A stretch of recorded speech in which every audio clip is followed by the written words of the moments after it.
quality dentistry is not scalable. There's a gold standard. Are you in dentistry trying to find a way to make more money? Or are you in dentistry trying to find a way to be a better dentist? And they don't coincide. Okay, Christian, welcome to the Contact Point podcast. How you doing? Very good. Great to be here. It's wonderful to have you here on the hottest June day on record in London, I think. London, in Europe, in the planet, I think. Yeah, it's a hot one. It's a hot one. So, Christian, I wanted to start going backwards before we start going forwards. And we had a lovely dinner last night, and we were talking about the first time we met, which was in Luxembourg of all places, the one and only time that I went to Luxembourg. And we met at a DSD event with some amazing people in a beautiful place. And for me, it was very early on in my career. I think I've been qualified for 1 or 2 years. I'd obviously seen everything that you guys had been talking about in terms of DSD.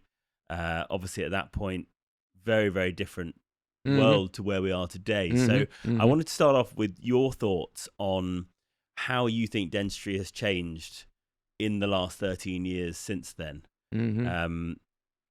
How is it a different world to where we were back then? Of course, that at that time, it was all about convincing people to embrace technology. Now it's trying to convince people that it's not all about technology. It's like in human history, you have these peaks, you go to the extremes as new exciting things show up, and then it takes some time to find a balance. So from not seeing the reason to use technology to using too much technology and thinking that technology is everything, we are now trying to find a balance and balance technology with human skills and what I call become the exceptional dentist or the ideal dentist by balancing this. So we are on this journey to try to find a balance. So what does the ideal dentist look like then? Let's get straight into that. For me, the ideal dentist is the dentist that asks themselves the important question of what type of dentist you want to be. Do you want to become the 3-star Michelin dentist? Yes or no? Do you want to do dentistry to make more money? Or do you want to do dentistry to do better dentistry? This is an important decision. And of course, you have the cliche, blah, blah, blah, that if you are a better dentist, money is the consequence. And there's a lot of BS around this. It's a clear cut for me. Are you in dentistry trying to find a way to make more money? Or are you in dentistry trying to find a way to be a better dentist? And they don't coincide. It's easier to make more money in dentistry being an average dentist. It's easier to make more money in dentistry by studying business topics. But as we know, we only have 24 hours in our day and we only have one life. And I don't judge. It's just a decision. Do you want to invest on becoming the best possible dentist you can, like a 3-star Michelin chef? Or the level of dentistry that you are delivering is enough for you? And now you want to scale, or you want to multiply, or you want to amplify, or you want to delegate, or you want to grow, and you want to increase profit, and you want to learn marketing, and you want to increase lead generation, and you want to have more patients and make more money. It's all about your focus. And For many years, I was trying to understand how to help dentists grow financially. And now I am in the opposite direction on asking myself how to help dentists become the best possible dentist they can become, regardless of the money. Because of course, if you become an exceptional dentist, dentistry is generous enough to give you a great life, but probably not the private jet life, right? The Instagram life. So that's the choice. You need to ask yourself what you want. And I'm more and more in love with the idea of trying to become the best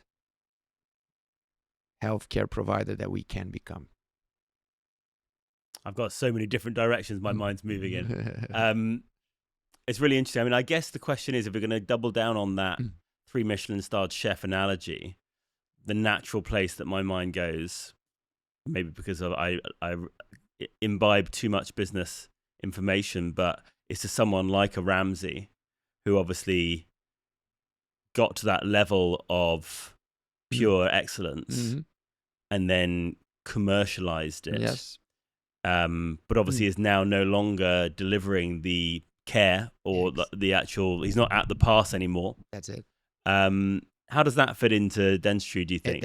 That's why I love this analogy, and I always use it, because the restaurant industry has all the examples. And again, I'm not here to judge. I'm not here to say what is best. It's a personal decision, option. I do admire very much dentists that became amazing business people, entrepreneurs, and are finding ethical ways to make a lot of money. It's just not my essence, I realize, It's the artist in you, that's why. That's probably that. I went on that direction, and now I'm moving backwards, and I'm realizing that that's where I find my excitement on the details that makes you move from great to even greater, from great to exceptional. So I'm not talking about average to good. You mentioned Ramsay. He was amazing. He got to the top, and at one point he made a decision. Let's leverage all of this. But I can guarantee that at that moment, he had another option. I'm already among the best. How can I become even better? Right? And then you need to choose, because you need to invest on yourself in different ways. So dentistry is pretty much the same. I like to say, and people think it's a little controversial, but I strongly, and the more I study this, the more I see the examples in real life, the more I believe that quality dentistry is not scalable. There's a gold standard. And every moment when you become a very good dentist with a very good reputation, you start to have these intersections that you need to make decisions. And every decision is, I can become personally slightly even better, or I can make more money. Yeah, it's fascinating. Miguel Stanley said exactly the same thing to me many years ago. He said, you either have to be in your place just leveling up, or you have to, if you want to scale, that's a different mindset altogether, right? And people get angry sometimes with me when I say that, and they say, no, but we can scale with quality. I said, of course. I'm not saying you cannot scale with quality. I'm saying that if you don't scale, you can deliver even more quality. Yeah. Right? That's a choice. That's the truth, I'm not saying that scaling is unethical. I'm saying that if you don't scale, you find your gold standard, right? So at one point, every very good dentist gets to that level where they are 10, 15 years into their profession. They have the artistry, they have the science, they have now the experience. clients are coming because they built their reputation, Mm. after 10, 15 years. Basically exactly where I am in my Yes, career right now. People are coming, you have the team is at its peak. It's getting better and better. You start to have more patients that you can handle. Agenda is booked. You start to have that temptation. Should I grow? Maybe one or two more chairs. You have those 2-3 younger associates that are top. That is the perfect combination with you, that you can still be the quarterback of the whole process. The hygienist that works with you for 10 years, and the hygienist has an amazing team, but it's small, but it's performing at its peak. Everything is working very, very well. You always see a little bit of room for improvement. As soon as you say, you know what, we're going to scale a little bit, you give up on making that gold standard slightly even better. Yeah. Right? So the moment that instead of 2-3 associates, you have 6-7, and I'm guessing what is the gold standard, right? I have my idea what is the gold standard, because I've been seeing a lot of dentists and I see exactly their journey, their career.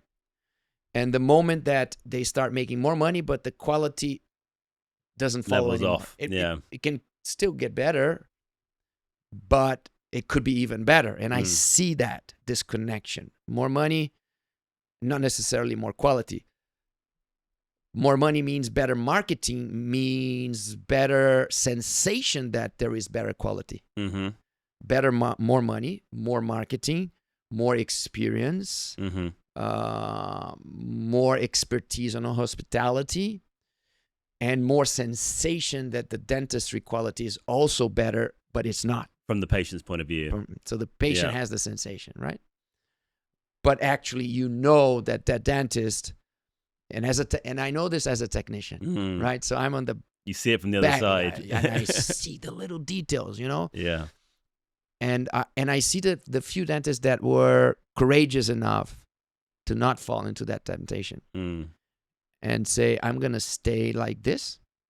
And month after month, year after year, I'm going to become slightly better, right? As best as I can. That's the 3-star Michelin chef mentality. He's happy to stay at the pass, just refining his craft. Yeah. It's a decision, isn't it? I think what I see in dentistry a lot is people not actually giving themselves the time to even be aware of the decisions that they're making. One of my favorite quotes is, "No wind is favorable if you don't know to which port you're sailing," from Seneca. And I think about that quote all the time, because I see so many people floating in the ocean, letting the wind blow them in whatever direction. They see someone scaling and buying it. Oh, my friend's just bought another practice. I've only got one. Do I need to get 3? Am I falling behind? There's so much like... That's why I started with the question, right? Yeah. You need to answer the question first. Yeah. Where do you want to be in 5 years? Again, no judgment. All the options can be ethical. Unfortunately, sometimes I see options that are not that ethical. But you need to start with the question of what exactly you want to master. Do you want to master the process of scaling with ethical, decent quality? Or do you want to master the art of becoming the best version clinician that you can become? These are completely different paths.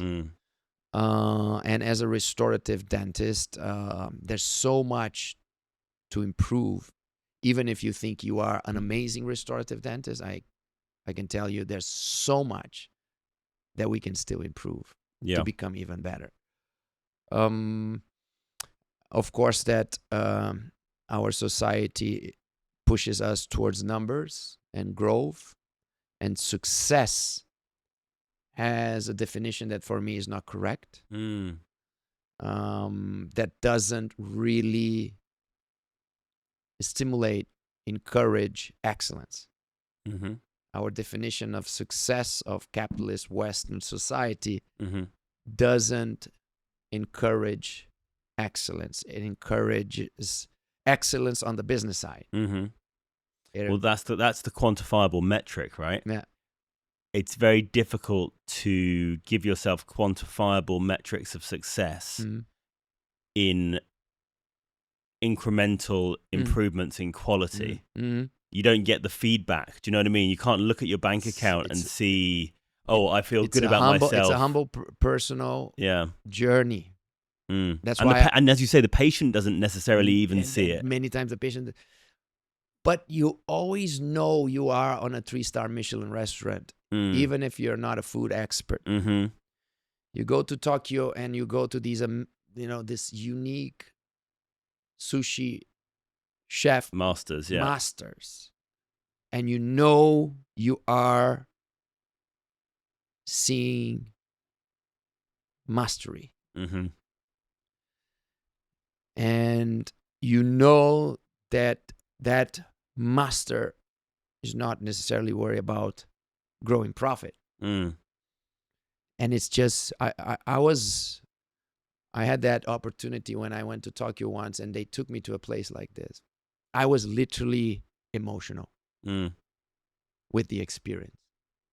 By looking at that person, that old chef, dedication, life dedication. 40, 50 years. To that art. And just wanting to serve, to care, to improve, and to focus on details. And I know that he knew that I was not aware of all the details.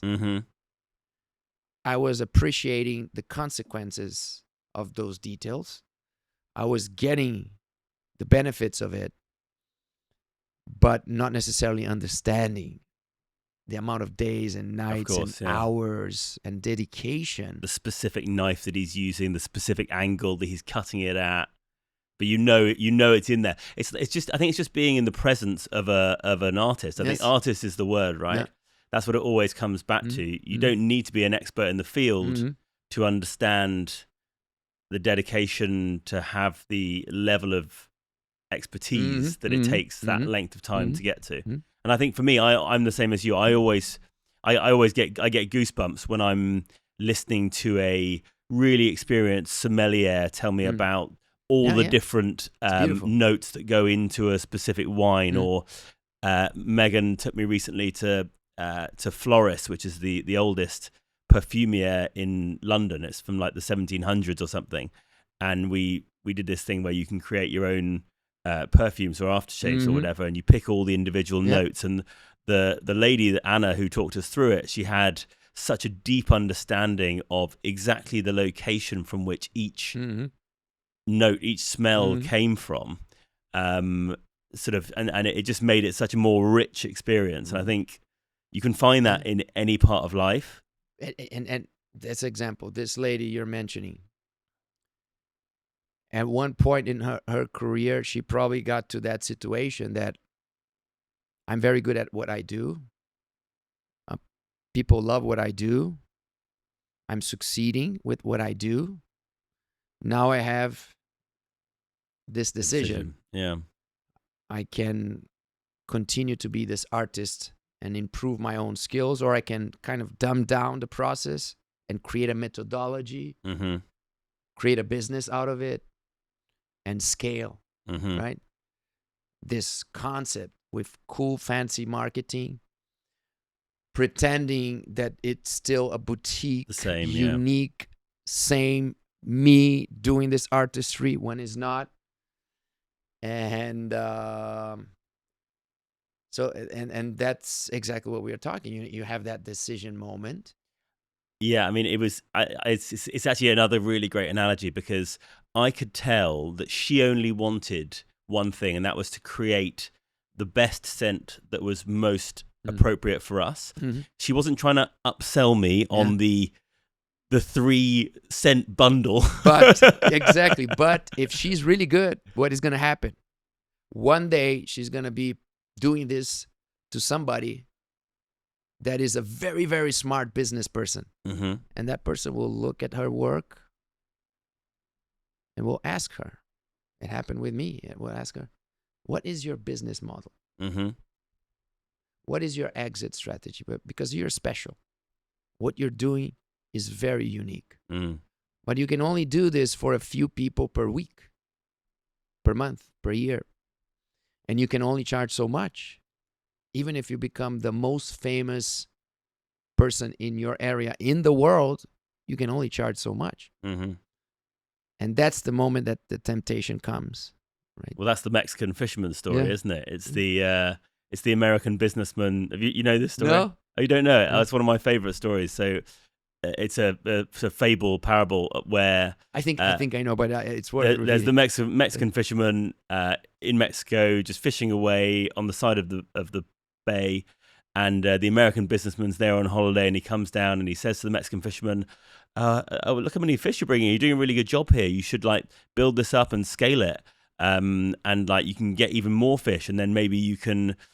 Hire some more fishermen, and then they can go out fishing for you, and then you can get more boats and you can sell it, and I can help you import it into America. We can can up this tuna and we can sell it.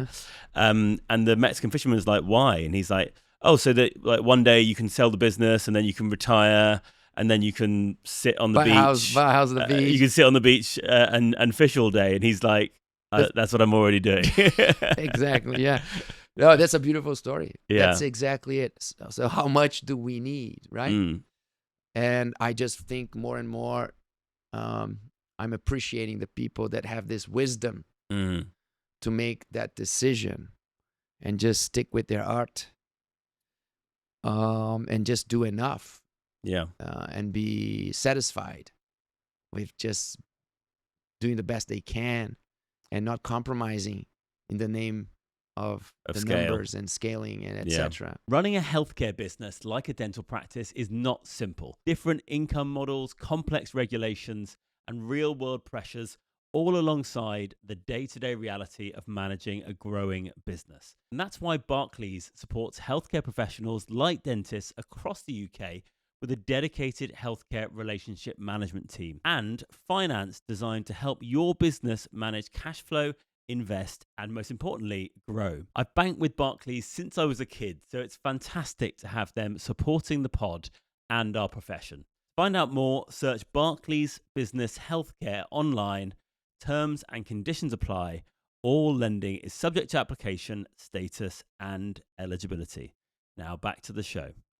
I think it's a question of being okay with internal metrics of success versus external metrics of success, and that requires like an ego dissolution. That means that you're not trying to keep up with the Joneses. You're not trying to get the next car, the next house, the bigger house, the jet, the helicopter, whatever it is, which I think is the antithesis of the modern social media environment. Yep. Everyone is keeping up with the Joneses on a global scale, and to actually take a step back and say, actually, that's not making me happy. That's not fulfilling me. Whereas when you use the reference of the Japanese sushi master, he takes great joy in delivering what he knows to be the best quality that he can deliver. Not even comparing it against anyone else, just a love of the art, exactly, I think, isn't it? And people are crazy about passive income. You need to find a way that your business is working for you, etc. So what? So for you to retire and do nothing, you know, what are you going to do? You're going to do what you love. So I want to have enough money, so I work as a hobby, and if I don't want to work, I don't need to, right? So that's the dream. But at the end is the story of the Mexican fisher. To do what? To do what you love? I do what I love, right? So why not do it in the best way possible, without this rush, without this need to reach numbers that will allow you, because it's hard to grow a business, to build a business, and you end up many times losing the joy of the journey. Yeah. So I don't have the answers. I'm just on this moment of reframing what I think is joy and happiness and success as a professional. By after several years struggling in trying to learn how to run a business, And because of the struggle to run a business, disconnecting with the essence of what I do the best, Mm-hmm. and losing a little bit my path in many ways. Really? And so I just I'm starting to ask myself, how can I become the best version of myself? Is it as a businessman? I was not born to be a businessman. Actually, I'm forcing myself into that position. Mm-hmm. I don't need to, so I need to rethink what I want to do the next 10 years. And I'm in this moment now. So have you got to, do you have now your definition of success?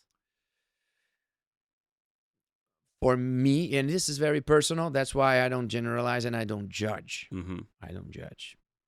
Because I see artistry on making a good idea become a good business and Mm-hmm. scaling it. There's art in that. Absolutely, yeah. And if ethics comes first, if people come first, right? That's the problem. The problem is that when you focus on numbers, even if you're a very good person, there's a high chance you're going to forget the people. And that's very few business people don't forget the people. Very few. And the ones that do, they are called naive or, right? The first moment the crisis hits, you shrink your company, you fire people, you have all the beautiful excuses, Mm-hmm. but you throw everybody under the bus to save your numbers. Mm-hmm. And then you give beautiful excuses to it. I'm not a socialist, but I think we need to find a balance, And at the end of the day, it's not numbers when you're 98 about to die. It's not the numbers that will make you happy. No. So everybody knows that. But we are stupid human beings, right? Mm-hmm. We are so stupid. And we make stupid mistakes. And we know that that's not what matters. And we keep doing the same mistakes. Yeah. Focusing on the wrong things. Just to prove something to somebody. I don't know. Mm. But we need to solve that internally. And then start focusing on what really matters. Again, I don't have the answers. I'm on this search. Yeah. But I think that's the important thing, is the awareness of it. Mm-hmm. Starting to ask those questions, right? Asking the right questions, yeah. I mean, you mentioned a lot of times there that there's a decision to be made. And I imagine you more than anyone is presented with many, many opportunities on a regular basis, many great opportunities. Mm-hmm. How do you make your own decisions as to which of those opportunities you take on board and move ahead with, and which of them do you say no to? Because, I mean, I hear many very, very smart individuals saying that the power to say no is one of the most important tools in your armamentarium. Yeah. How do you make that decision? Yeah, regardless if you want to master your artistry or scale, say no is paramount. Learning how to say no, because that means focus. And as soon as you're doing something right, the problem becomes the excess of opportunities, right? Your people find you smart, and business people, investors that's all they do, right? They have so much money that they don't know what to do with their money. So they need to constantly be finding opportunities, and they see people like you, like me, and they're like, these guys are very good. They have no clue how to do business. That's our opportunity. Let's promise them this and that with good intentions or not that good intentions, but they come because that's what they do. Yep. They spot the opportunities. And then you start to say yes to too many things, and then you lose focus because it's very tempting. And then you start to think about the numbers and the EBITDA and the exit and the multiples, and then you lost sight of your essence, right? Unless you make a conscious decision and you have a clear vision that your artistry is to transform your skills into a big business, and then you go, but very focused. So for me, I've been, I had many offers to do many things to try to scale my ideas. None of them really worked the way I thought it would. I tried several different ways to scale. It didn't really happen the way I was expecting. And I'm starting to realize that this was a blessing of, the universe telling me that is not your path. Because if any of the business ideas work just enough for you to start making big numbers, that is very persuasive, right? You start to interact in a different layer, you start to meet different people. I'm talking about moving from being a very successful professional in dentistry like us, having this amazing life, but we know there's a different league, right? In terms of money. And if you start making the huge numbers, you enter that league, and then it's very hard to leave. And you see that people that are in that league are not necessarily more happy. They're usually less happy, more egocentric, more selfish, doing more harm to the planet, doing more harm to people, worrying more about the things that don't matter, and is stimulating a type of world that I actually don't like, and I'm desperate to enter that league. Right? It makes no sense. Like, something is wrong. So I'm kind of realizing that and saying, no, that's not where I want to be. I think Chris Williamson calls it. Do you know Chris Williamson from Modern Wisdom podcast? No.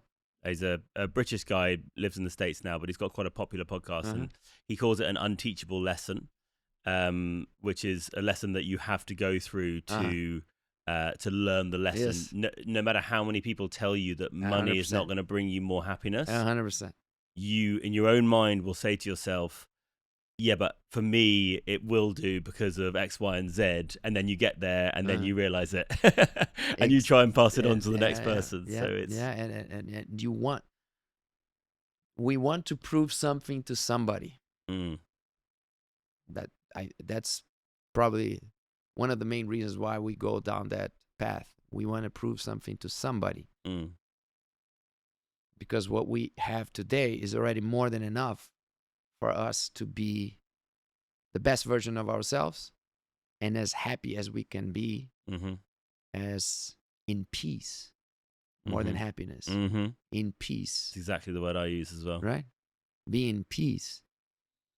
And every step towards the journey of making more money will make us less in peace from now on. And everybody tells us, everybody that went through it, it's the lesson that we cannot teach, because we see the stories and we repeat the mistakes. And then we get to 98 and we're like, why the hell I wasted so much time with this, and this? Why I didn't spend more time? Like everybody that is dying, about to die, they say exactly the same thing. Exactly the same thing. Yeah. But I heard an interesting reframe on that, because I agree with you. One of the most, if you listen to the palliative care nurse who tells you about the stories of those who are in their dying days, like what would they have done differently? I think everyone says the opposite of what they did, and they don't necessarily bring into frame the fact that everything has a sacrifice associated with it. Like if you want to fulfill your the opportunities that you have with the skills that you have in your life, that's going to take you down a certain path. And if that's a professional path, then that is going to be at the detriment of not seeing your kids enough, for example. Or if you spend all your time with your kids and you become a super dad, house husband or housewife, and that's your full focus, you're always going to think, oh, I didn't quite make the most of my potential that I have. So That's I think true. you have to accept that there will be sacrifices in both directions. I really love the frame of like work for your 100-year-old self, and like when you're lying on your deathbed, make sure you're making decisions consciously as to what would make that person happy. And I just always come back to balance. I think you've got to just constantly, like with your portfolio of stocks, you've got to be constantly reallocating the assets, re-diversifying to balance it out. Fine, but balance is a word that I think is overrated. I agree. There's no can we say bad words? Absolutely, yeah. There's no fucking balance in life. And if you want to do good things, there's no balance. Yeah. I gave up on trying to find balance. Yeah. Like, if I decide I'm gonna write a book, if you want to find balance, you're not gonna write a book, right? You got to go all in. You have to go all in. Yeah. But it needs to be something that first you're doing it for the right reasons. Second, it's very open and honest with the people around you that loves you, so they are with you. They understand. It's not a selfish decision. And you need to deliver what you promise to yourself, because it's gonna make you feel intention. Yeah. Yeah. So one of the biggest frustrations that I see is that we are constantly sabotaging ourselves. We're promising ourselves that we're gonna do X, Y, Z, and then we don't. And then we create excuses for that, and we rationalize it, and then we continue, and then we make more promises to ourselves. But I always say, next year I'm gonna do this. I'm gonna stop doing that. I'm gonna be more here, or I'm gonna be more there. So I don't think it's about balance, because I'm not a balanced person. I'm constantly all in this or all in that, and I think that's beautiful.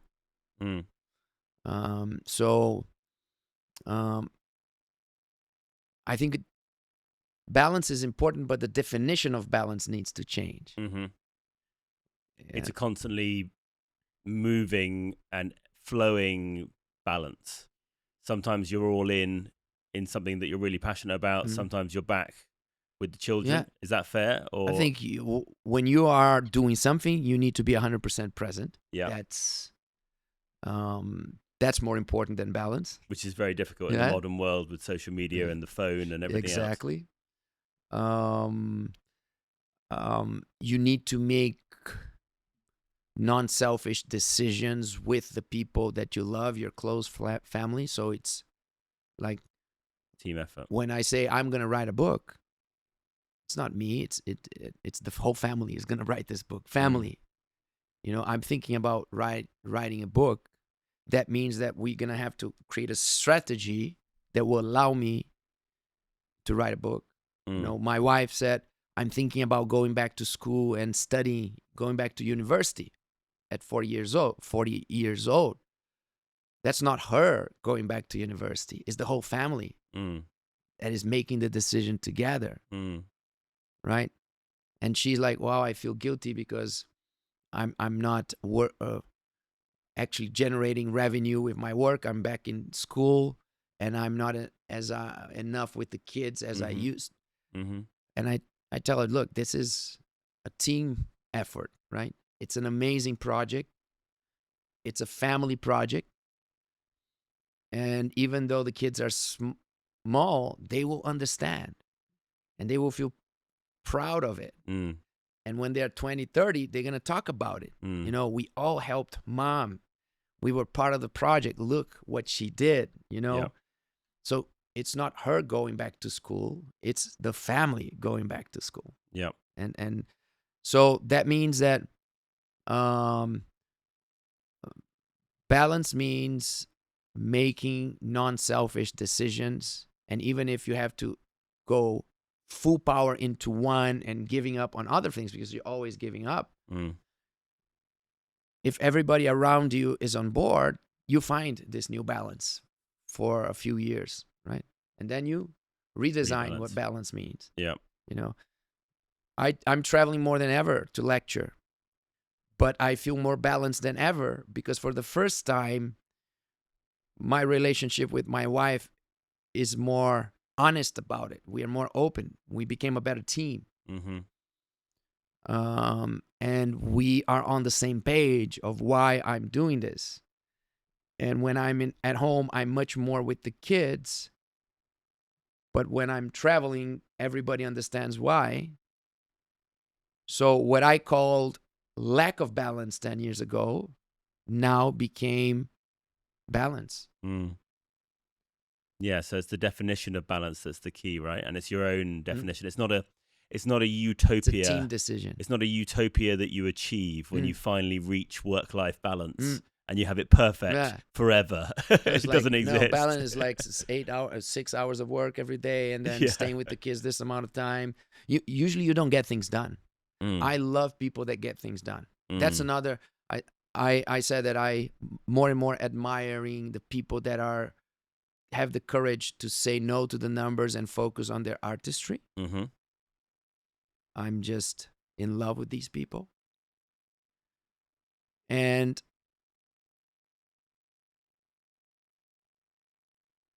I'm also in love and admiring more and more people that actually get things done. Because I'm tired of good ideas.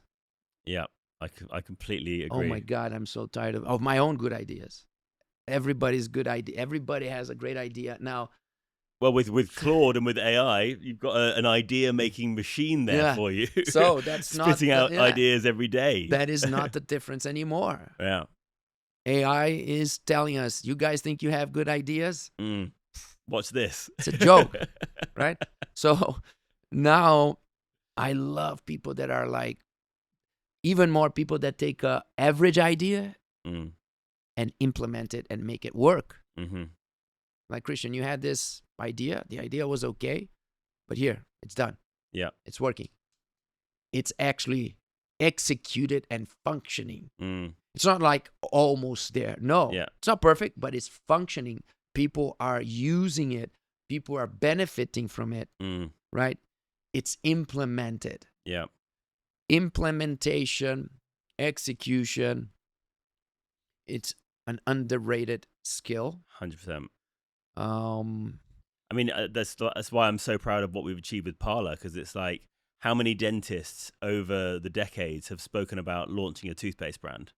And it's so easy to say, and it seems so easy to do, but how many of them have got it on the shelves of the major supermarkets and the pharmacies? So yes, we have challenges. Yes, we continue to adapt and grow and improve. But it's done. But at least we did it. It's done. For better or for worse. And as you say, you have to build the plane as you're, or build the parachute as you're jumping out the plane, or build the plane as it's going down. On the fly.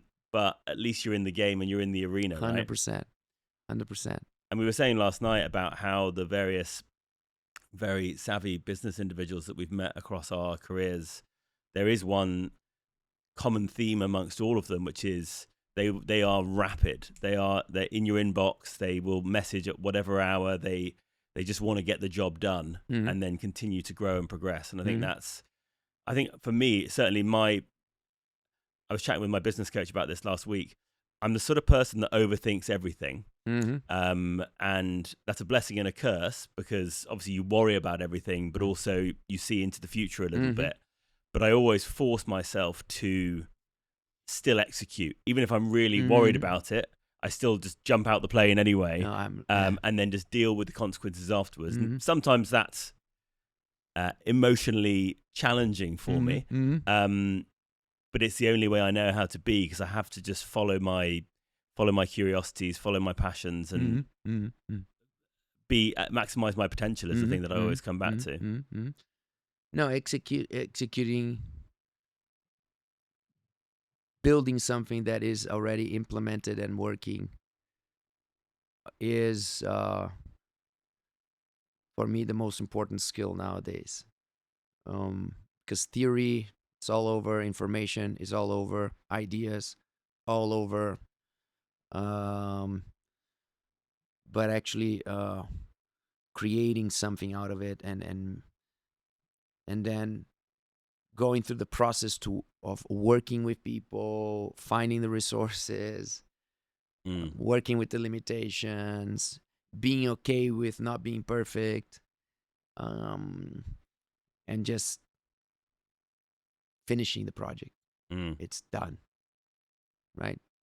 Now I can decide if I want to stop it, I quit, I want to continue, I want to move away, I want to put other people to run it. But the project, the idea became a project, the project became implementation, implementation became reality, the project is over. Concluded. Check. Right? And my big challenge now is to not only say that, but to become that. I mentioned the book. I need to write a book. I know I need to write a book. And every time I start, I sabotage myself. I find excuses. And I need to get over it. And I need to finish it. Right? Otherwise, I know when I'm 98, I'm going to be talking to myself, you piece of shit, you know? It doesn't matter how good or how bad the book was. Yeah. You didn't do it. You didn't do it. It's fascinating. There's a lot of just talking about going all in on things and having lots of projects. There's a lot of stress and burnout in our profession. I don't know if you see that globally as well. I mean, certainly in the UK, we see it a lot. Is that something that you've ever struggled with before? Have you ever had periods of burnout or sort of extreme stress? I don't know if it's genetically or I'm pretty good under pressure. I don't know if it's the education I got or my personality. You know, that's why I succeeded very much as a speaker, taking risks, embracing the crowd, and just to say I know I can deliver even if I'm not sure what I'm gonna say. So, but I did have moments. I remember, you know, my biggest crisis when I was 30, recently divorced. I moved from Brazil as an immigrant to US. I thought I could speak English, and I realized when I was in US that I didn't. And I couldn't speak English. New country, away from family, not having a wife anymore, and away from my son, my first one. And I got into depression and not being able to sleep, you know, insomnia and anxiety. And at one point, when it happens to you the first time in your life, you think you're gonna die. So like I have some kind of illness. I have no clue. I cannot get out of it.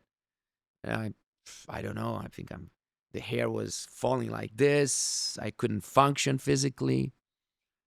I couldn't have a girlfriend. So yeah, I went through that. And after 1 year, you get out of it and you're like, damn, this wasn't that bad. I got over it. You know, it's part of life. Now I understand that everybody goes through this, right? How did you get out of it? Of course, that you need to have a certain foundation, and that's what many people probably don't have.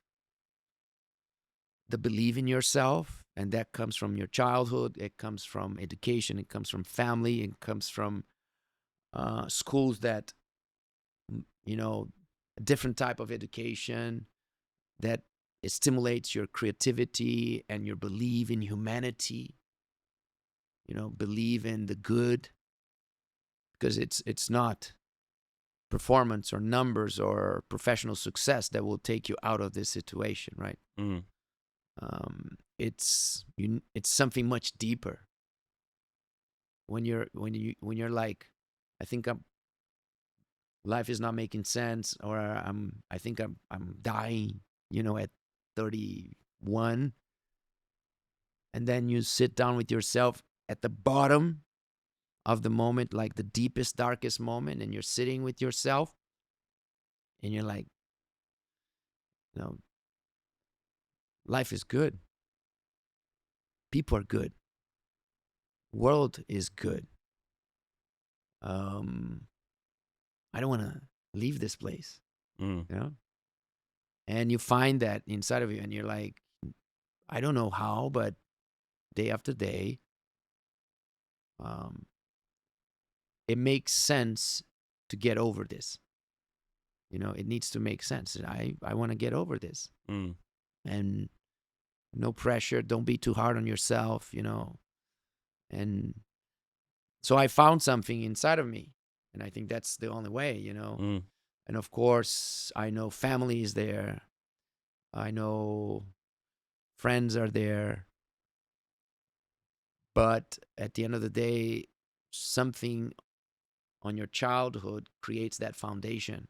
Mm. And it doesn't mean a perfect life, because I see that in people that grew up in the favelas, Mm-hmm. and they have that inside. I see people that are in Gaza or Ukraine or Venezuela, and they have that inside of them, Mm-hmm. right? So it's not like you had a great life, you had great parents, you went through a great school, so you have it inside of you. No, Mm-hmm. it's not. So I don't know exactly how to increase the chances of a kid having that inside of you. Mm. But I think it's related to creativity, stimulating creativity, because Really? when you are naive and creative, you make fun of yourself. You are able to play with life. And when I was at the bottom, I started to laugh about myself. Mm. you know, you have so many things in your hand, and you are like behaving like shit, And I started to smile. Mm. In the worst day of my life, worst moment of my life, I started to smile and make fun of myself in a candid way, like, yeah, man, don't take yourself too serious. You thought you were the coolest guy in the world. You're not. Mm. Just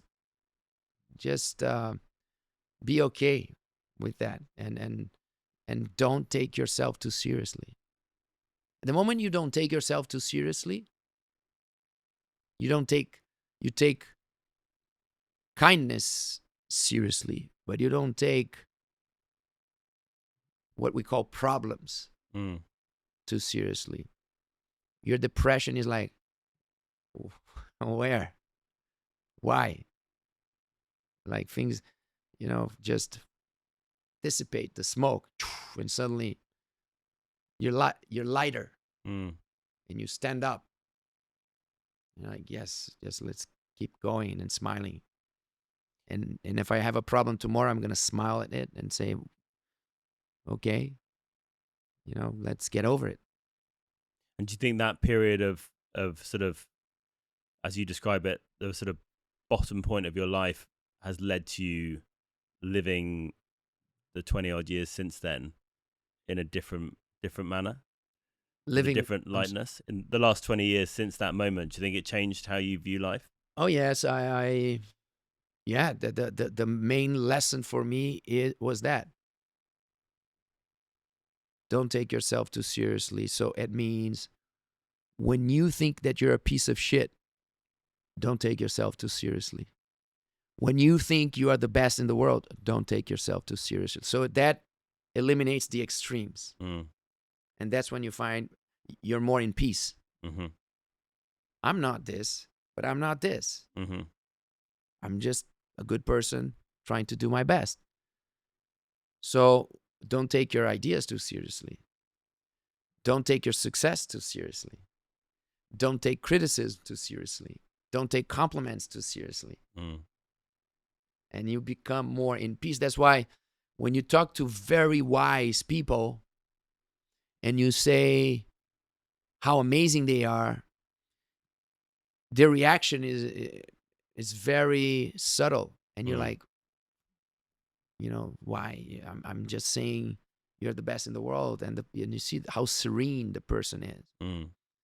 And then the same thing when the world is falling and somebody, is drastically, deeply attacking that same very wise person, and you see that same kind of wise reaction to it, like calm.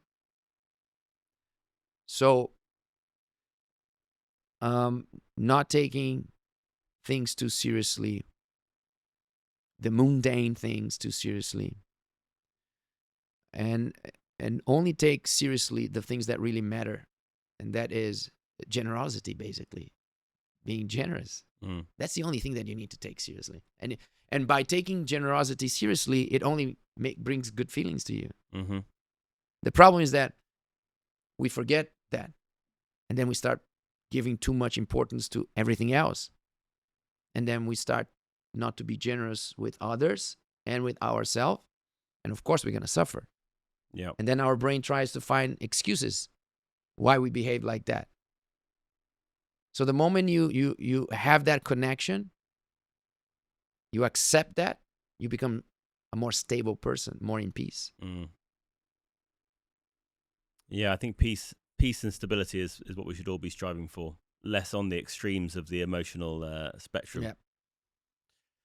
Not easy. I'm no, not saying, and I mean I'm not saying I have it under control, okay? Well, I mean, I think that's also a really good frame, is that not striving to be the finished article at any point, and looking at life as an infinite game that you continue to improve, much like our dentistry.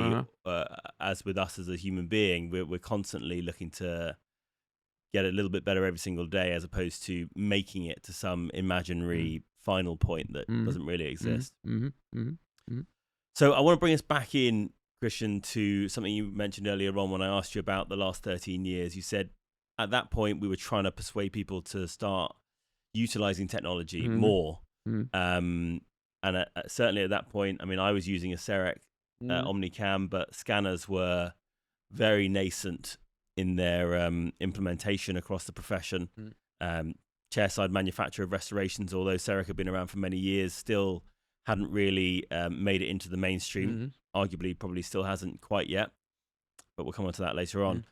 But you mentioned then that maybe people now are looking at technology too much, and they're maybe, are they using it in the wrong way? Are they trying to implement it in every environment where actually, in your view, sometimes the human connection is actually the more important part? Like, where are people at the moment, do you think, misguided in their view on technology? Yeah.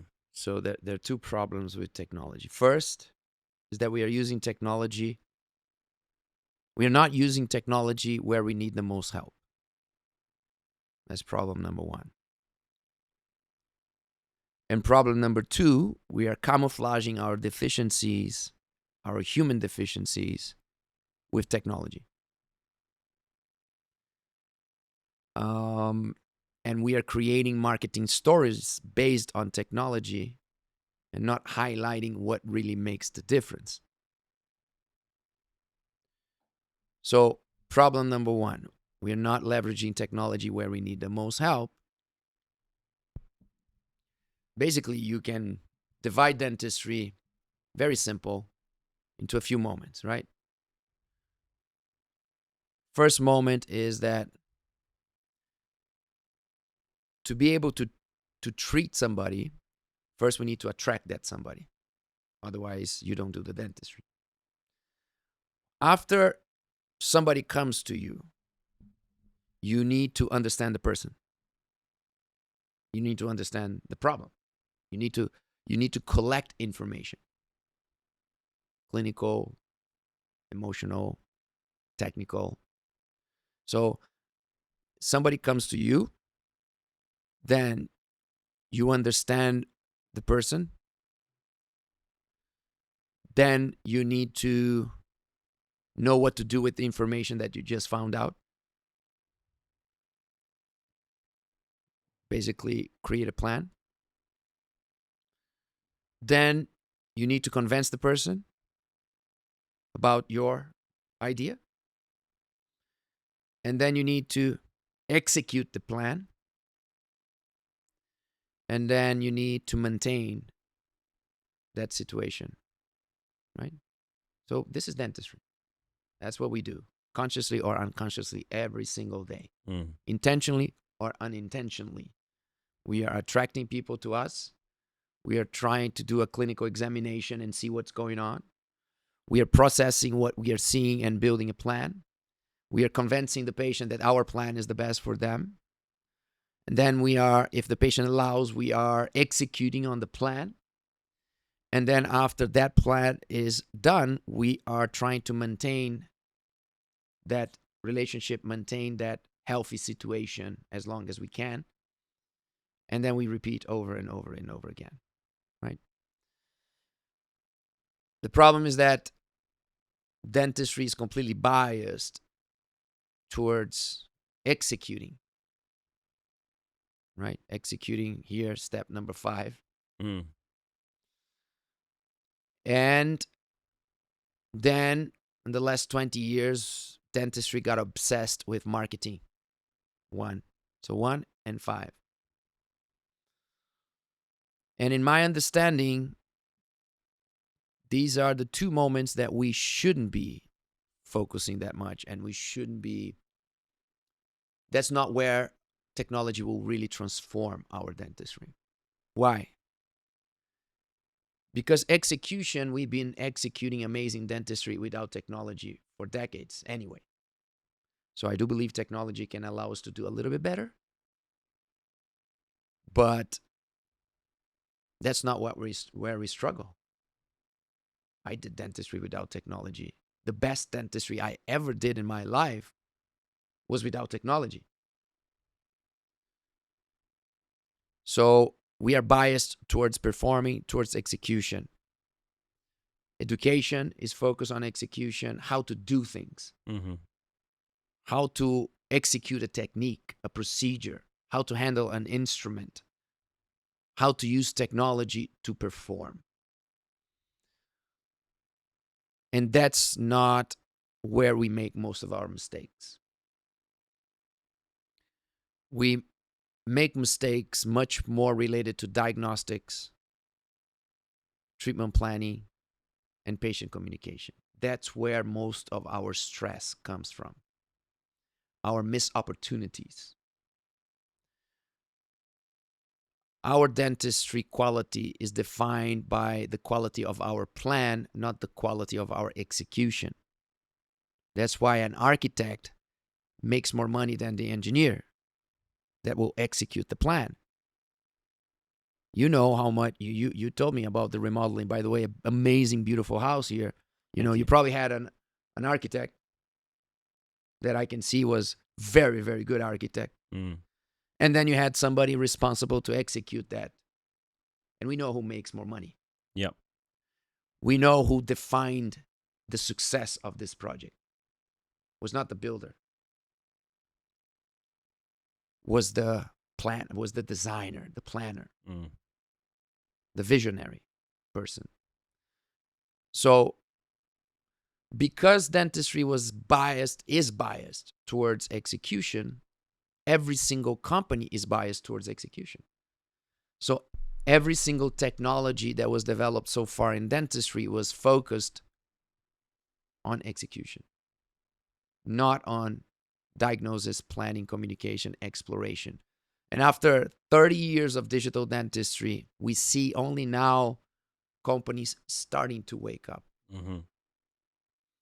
That, before we execute something very well, we need to understand, what do we need to execute? Why do we need to execute?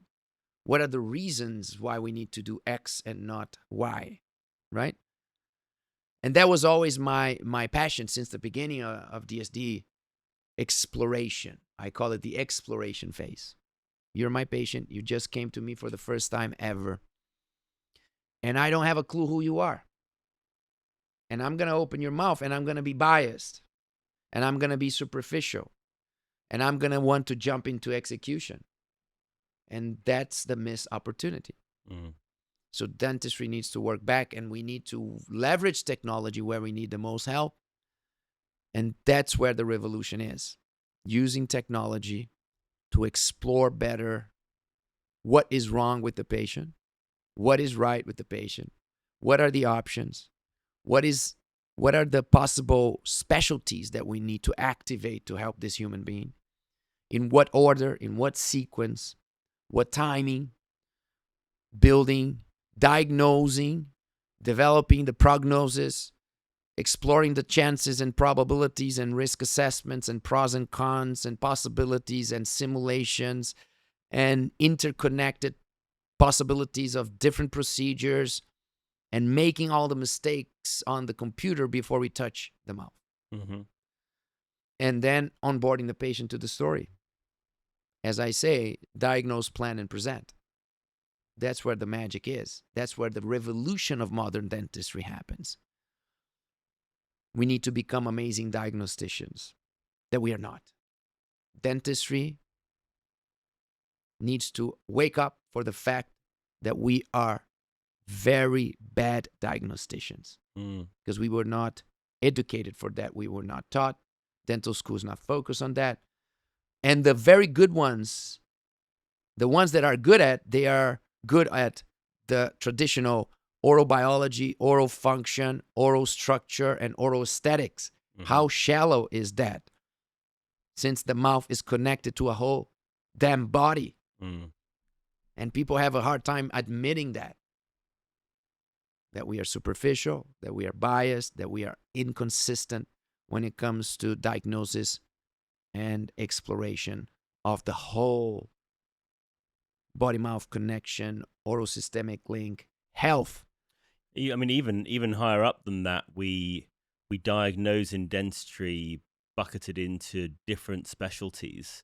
We diagnose in perio, we diagnose in caries, we diagnose it's completely fragmented. It's fragmented even at that level before you even incorporate the rest of the body. We are still having a hard time integrating ortho and restorative. Yeah, exactly. Can you imagine that? Like, if you're going to move the teeth and restore the teeth, we better plan this together. Yeah. You still need to convince people about that, right? Companies, was very hard to convince companies about that. Your software needs to help us understand the connection between moving teeth and restoring teeth. Well, that's what you did with Invisalign and DSD, right? So it took us several years, right? Because companies were already making so much money in a fragmented way that they were like, why bother? No incentive, yeah. Why bother? And the dentists don't even want this. Why bother? So this is an ongoing mission, and was one of the first missions, I would say, from DSD, you know. Because I was a technician that fell in love with orthodontics. Why? Because I started to do wax-ups, diagnostic wax-ups, guided by the face. So I don't care about the mouth first. I care about the face first. Mm-hmm. So I start from the face. And when I do a wax-up from the face, that nowadays I understand is even more beautiful, because starting from the face means that you're starting from airway as well. Mm-hmm. Yeah, very much so. So starting from the face means that you're starting from what makes sense, the end in mind. And every time I would do a wax-up with the end in mind, I would look at my wax-up and say, this is not only restorative. How can I convince this restorative dentist not to jump ortho, not to skip this, not to miss the opportunity, right? And that was the beginning of DSD. Through the drawings, to try to convince people about the power of connecting what was fragmented, thinking bigger, exploring a better option, giving ideal a chance, right? So we are fragmented. So we just need to accept that and fight against it. I like to talk about these things because I'm repeating this to myself, not to get stuck on the comfort zone and push myself towards the unknown, right? Because we don't know much about what is Anything. out there. That's why it's so uncomfortable. Yeah. That's why the academic world is so uncomfortable. It needs to be, you know, I love the concept of evidence-based dentistry. Cool. But give me a break. Everything that is evidence-based today was not evidence-based at a certain point in the recent past. Yeah. So what the hell? It's also not based on today's knowledge. It's not based on old knowledge. So you need to say, this is already proven. This is not proven yet. But it doesn't mean it's wrong. It doesn't mean it's wrong. You need to leave some space. Don't be so arrogant. Right? So doing something that is not proven, you need to be aware of it. And you need to be honest with the patient. But patients are getting smarter and smarter. They know how much medicine doesn't know. And we were talking about this yesterday. Yeah. Medicine and dentistry, when it comes to total health, maybe knows 5% of what of the whole picture. And we think we are cool. We think we are doctors, right? Physicians, they always have an answer. But in my humble opinion, 95% of the time, they have an answer because they feel pressured to give an answer about something that they are not sure, that they need to pretend that they are sure. Yeah. And the danger is when they think they are sure, when we think we are sure, right? Like we see with all the trends, you know, if I'm an Airway dentist, I think that all the problems in the planet can be solved through Airway. If I'm a fanatic TMJ dentist, I think that all the problems in the planet can be solved through the TMJ topic. Or occlusion, you see crazy people about, oh, my device solves even the war in Gaza with my oral appliance, right? Or now biological dentistry, we solve everything. Biological dentistry, we solve everything. Even though they just started, they are in the infancy. And then the arrogance of humans, right? Say, I found something that has potential. It's already the answer for everything. Yeah.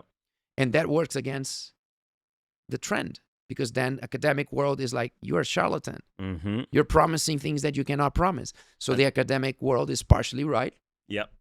And there's always a commercial interest somewhere along the line as well. The money. Yeah. And then comes social media. You know, I'm becoming a influencer on this topic. And then we get blind, stuck in our bubble. And then Instagram reinforces your story with fans that without knowing are saying that you are amazing, that your story is the true. Yeah. And then you reinforce that. Because everyone now is looking for the contrarian view as well. It's very much like a modern social media environment where nothing of old can be true and everything new must be right. Do you know what I mean? Because we've seen it now. We've seen various old frameworks be broken down and proven to be incorrect. We now assume that everything that was old and is a framework should be broken down and repositioned. So it's very difficult for people to know what's true and what's false. So you need to value the past. You need to value what was proven. You need to value the mistakes that were done in the past. We need to value the conclusions that are giving us the most common sense solutions of today. But we need to be open about what we don't know. We cannot be arrogant about what we know today, because we know it's just a little piece of reality. And basically what I'm saying should be common sense, right? Absolutely. It should be common sense. It's what we know is just what we know. So one of the quotes that backs this podcast is strong opinions loosely held. And I think it's exactly that point. It's you need to be strong in your opinions. You need to be passionate and have some vigor that you put into what you're doing, but you also need to be able to let it go when new information presents itself to you. And I think that's where a lot of people I see hang on to that Uh-huh. strong opinion Uh-huh. as if their life depends upon it, Uh-huh. and they're unwilling to accept It's hard. new information. Having certainty is one of the most stupid things for a human to have. I'm certain. When you are certain, You lost. you lost already, because you cannot be certain, right? You cannot on a blind way. You need to be confident about your decision, knowing that nothing is certain. You need to be ethical about your decision, knowing that you can only see partially the topic, that there's many blind spots that you don't even know about it. So we need to be aware of it. So I'm not saying that you shouldn't be confident. You need to be very confident. When you have enough information to make a decision, you need to be confident. It's beautiful to be confident, but I call it humble confidence, or confident humbleness. That I'm confident because of several factors that are giving me this confidence, but I know that this confidence is just based on probabilities, not certainty. I believe that there is probabilities that are bigger enough for me to be confident about this path, this decision, this treatment, this diagnostics, right? This suggestion I'm confident about, but I'm not certain about anything. We shouldn't be certain. Yeah, being comfortable with uncertainty is a really challenging position to hold, Yes. and one that I think we should all be striving to It's easier to be get to. It's easier to be certain. Yeah, because you eliminate so many things. Yeah. We need to be comfortable with uncertainty. Yes, that's the beauty of very wise people. You talk to very wise people, and that's what they are. They're comfortable with uncertainty. Well, that comes down to the first thing I think of is a fear of death, and a fear of death is a fear of uncertainty. Yes, it's a fear of the unknown, and we have to. there's Hopefully, with our passage of life, we gain the acceptance. wisdom to accept it. Yeah, acceptance of how much we have no clue about.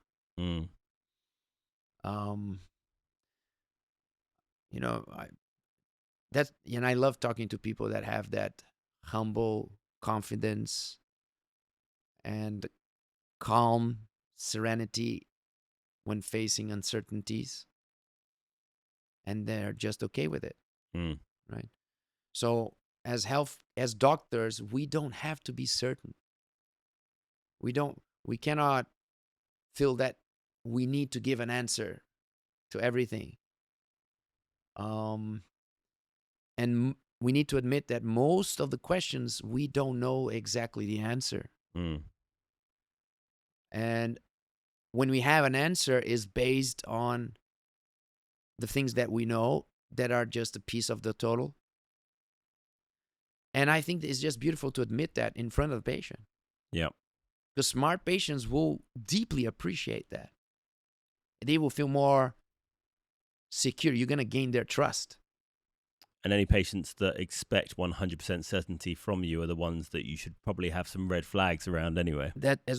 And then you need to use your communication skills to bring them through this situation, that they understand what we are just saying here.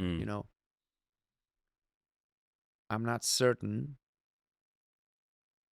but if I communicate well, you as a patient will realize that the chances that I'm correct are bigger than the others that you're looking into. It's all about chances. It's all about probabilities.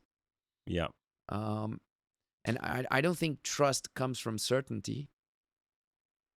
The people that I trust, I don't trust because I know they are certain about X, Y, or Z. I trust them because they are aware of how much uncertainty it is around every decision. Yeah, that's a really good reframing. I'm keen to make sure that we tap into your framework workflow mind and provide as much value to the listeners as possible in that execution. Mm-hmm. You mentioned earlier that Diagnose, Plan, Present are perhaps the areas where we're underutilizing technology currently. Mm-hmm. Are we in a position right now to be able to give the listeners any tools that they can use straight away in those areas, or even maybe ways in which they can improve that crucial part of the patient journey? So we need to push the industry to develop the tools. Technology is ready. As I said, you start to see companies starting to develop tools that will help us where we need the most help. And the question is very simple. When you see a new technology and you're trying to prioritize your investments as a practice owner, my question is this new technology will help me where I need the most help?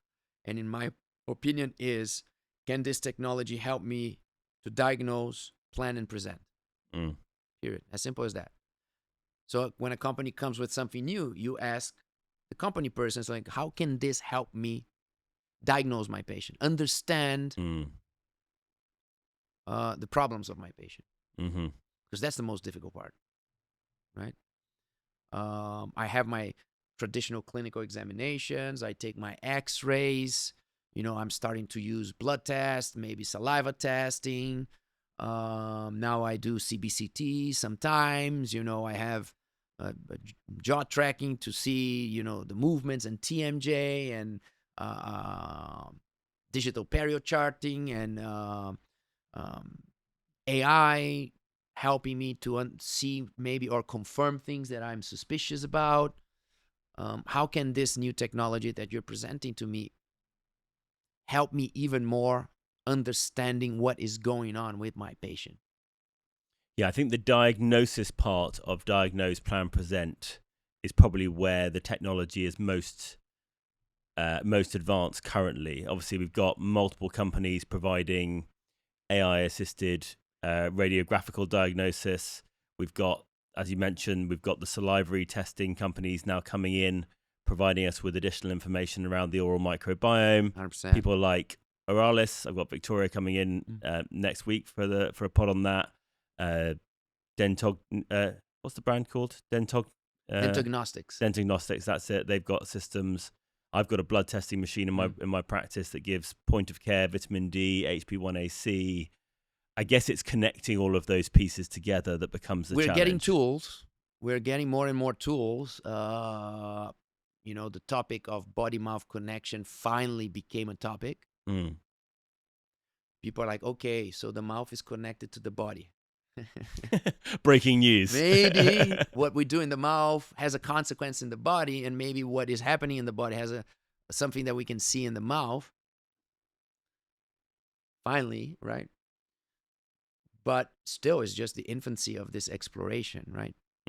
We have companies in a fragmented way giving us tools.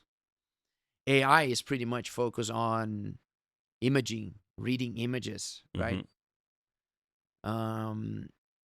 So there's much to be developed in terms of helping a dentist to connect all the dots, the big picture.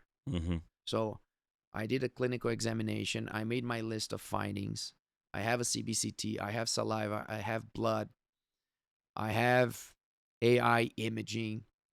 I have a sleep quality questionnaire. I have a TMJ assessment. I have the traditional biology, function, structure, aesthetic assessment.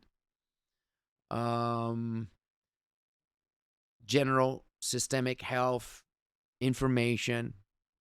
Man, bringing this all together and getting into some conclusions, it's hard, huh? So many variables, so many unknowns. The saliva testing is giving you something and giving you a little script of what that little something means. But blood test is another something, and whatever you're seeing on the CBCT is another something. We're lost. I can tell you. Even the people that say no, they are lost. The best biological, integrative, functional dentists are pretending they are not lost, but they are lost Mm. with all this information.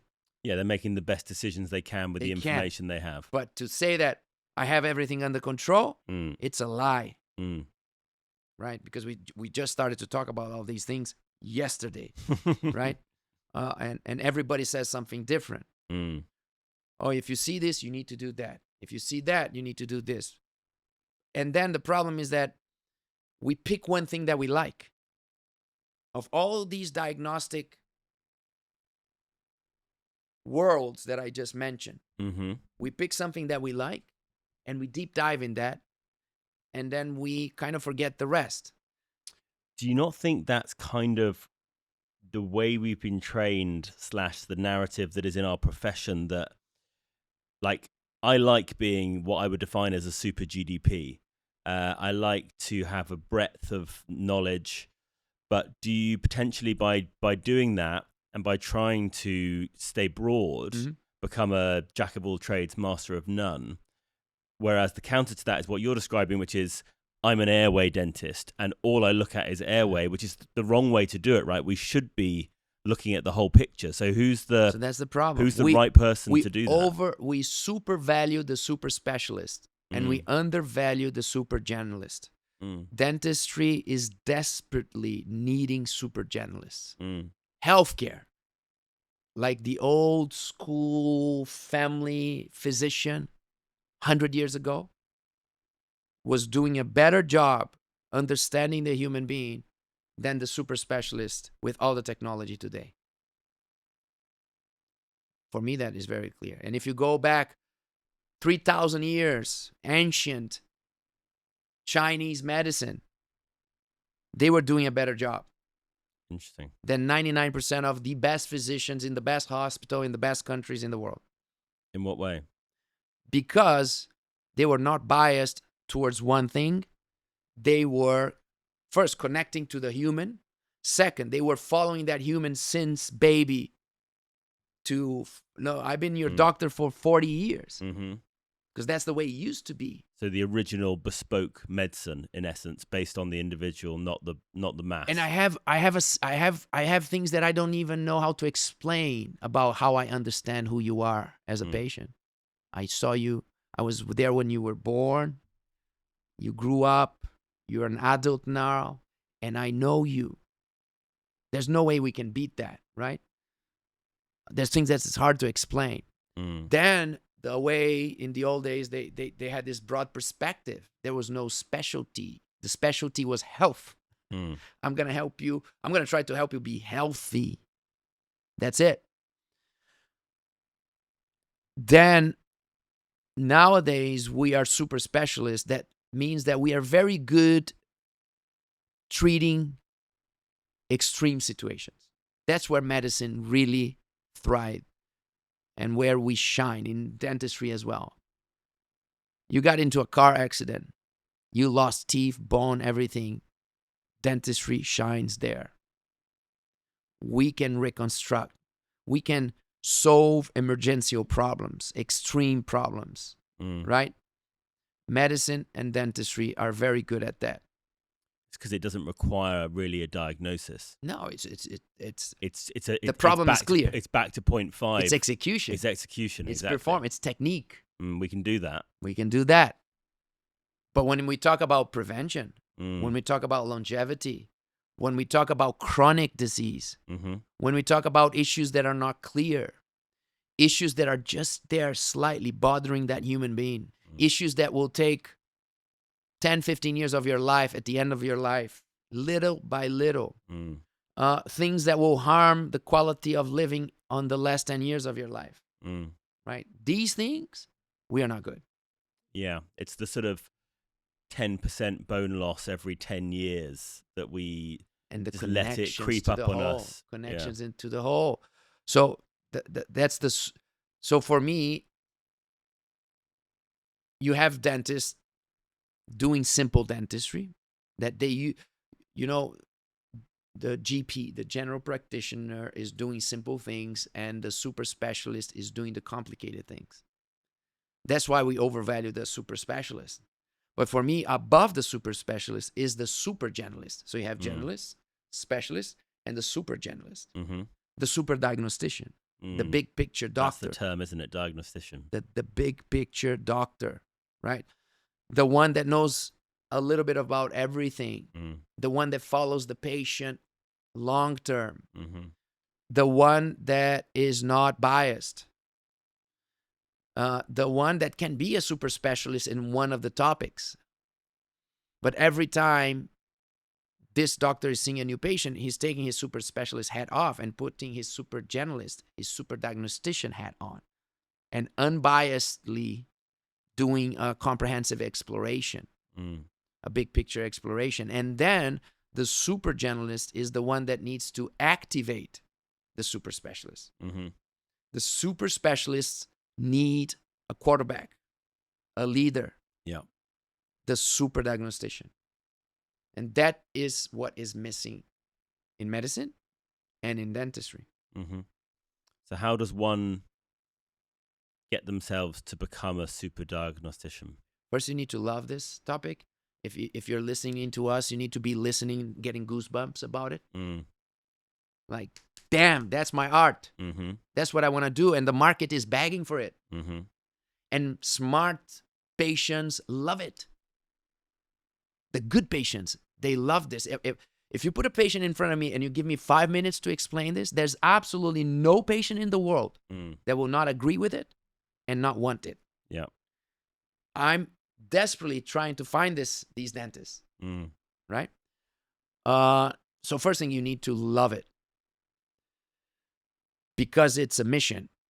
It's a purpose in life. It's something that you need to really embrace. Second, you need to identify your biases. That means the things that you love doing the most in dentistry. The specialties, the techniques, the areas of dentistry that you like, and you need to put it aside. Say, I'm still want to do this, but after. And I need to know the moment that I want to be the super specialist. And super specialist, I don't mean only the traditional endo, perio, ortho, surgery specialist. Anything that you do very well, you become a super specialist on that. You need to put that aside. And you need to perform the exploration phase, putting that aside. And then you need to be very smart reinventing your first appointment. You need to be very smart picking just enough from each specialty to generate this amazing new gold standard of first appointment that is a complete exploration. And the challenge of this is because you need to learn from specialists just enough to bring just enough to your super exploration first appointment. And the challenge is that as you go to the specialist and you say, I need to learn from you just enough, they will try to convince you to be a super specialist because super specialists think that their specialty can solve all the problems of the world. And you need to be strong enough to say, look, calm down. This is too much information. I don't want to be you. I already have you. I want to refer to you. So you just need to give me enough because I only have 1 hour, an hour and a half first appointment and maybe 1 hour second appointment to present the ideas. And I cannot spend 8 hours with my patient. I need to be smart and I need to condense and I need to filter to have the most effective, efficient first appointment possible that allows me to explore the whole. So you love Airway and you're telling me to do a questionnaire that will take a half an hour just about Airway. But Airway is not everything. And if I do, all I need is to raise the yellow flag. And if I find that Airway is actually the main issue or one of the issues, I will activate you and I will bring you into the game. And then you can deep dive in this because I saw the yellow flag, right? And then we need to do that with Airway, TMJ, chronic pain, systemic issues, aesthetics, biology, function, structure. We need to do that with saliva testing, blood testing. You know, we need to understand the whole as much as we can. Yeah, see the whole field. And so immediately when you say that, I do get goosebumps about that sort of thing, because I think that is exactly me. But my first concern, I guess, comes as a realist in terms of the business side of dentistry. And again, this comes down to communication, I think. But if you're going to do this super exploration, patients or potential patients will potentially, before they meet you, view that as a dental exam. And they'll compare it against other dental exams. And then they'll see that your dental exam, as they see it, costs £300, €300, whatever, $300, because it's so much more. Have you seen this done really well in terms of the communication? Because something I'm redoing my website at the moment, and something that I've really struggled with is knowing how to term what we're talking about here. Like, is it biological dentistry? Is it longevity dentistry? Is it the mouth-body connection? Is it dental optimization? Preventative dentistry? I don't know what to call it. I know it's in there. I know it's like as we were discussing last night, the Peter Attia version of dentistry that I want for myself, and I want it for my patients. But how do we frame it for the patient in a way they understand? So a couple of things. That's a great question. The first thing is that all these names, unfortunately, already have a negative stigma coming with it, right? Because all the opportunistic charlatans and people taking advantage of all these trends and saying that what they have is the solution for everything. People getting skeptical, the academic world saying that this is BS and so on, with a certain level of reason. So we need to be very careful with names. At the end of the day, for me, this is dentistry. We should call it dentistry done by an oral physician. So I'm upgrading myself from being just a dentist to an oral physician, because that's the way modern dentistry should be done. Okay. The best way to frame it, since you mentioned Peter Attia, for me, and the way I explain it in a way that I see the reaction of people like, wow, this is it. It's like, if you choose me as your dentist, you're not choosing me for a treatment. You're choosing me for a lifetime. It's a forever partnership. That's number one. It's the same way that when you find your best physician, and we were talking yesterday, we are both trying to find our Peter Attia. There are not many out there. A lot of podcasts and people talking, and then you go to see them, and you see them, right? Blah, blah, blah. So I'm that dentist for you, okay? And the best way to explain the difference of this dentistry is that as a dentist, I'm focused on the impact of our decisions today on the last 10 years of your life. Period. We all gonna die. We don't know when. You don't know when you're gonna enter your last decade. If you're gonna live until 105, when you hit 95, clock is gonna start ticking without you even knowing. How you gonna live those last 10 years of your life? This became my motto on every decision that I make today.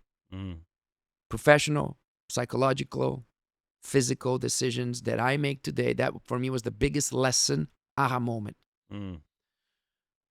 So when I'm having a glass of wine with a friend like we did yesterday, I'm thinking about the last 10 years of my life, and I'm consciously saying, this is going to help me.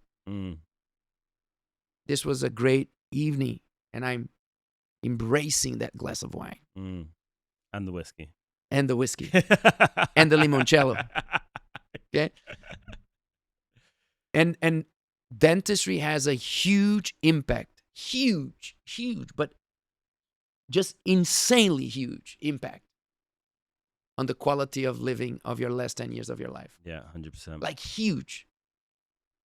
So now, patient, you can choose. Dentists that never even thought about it.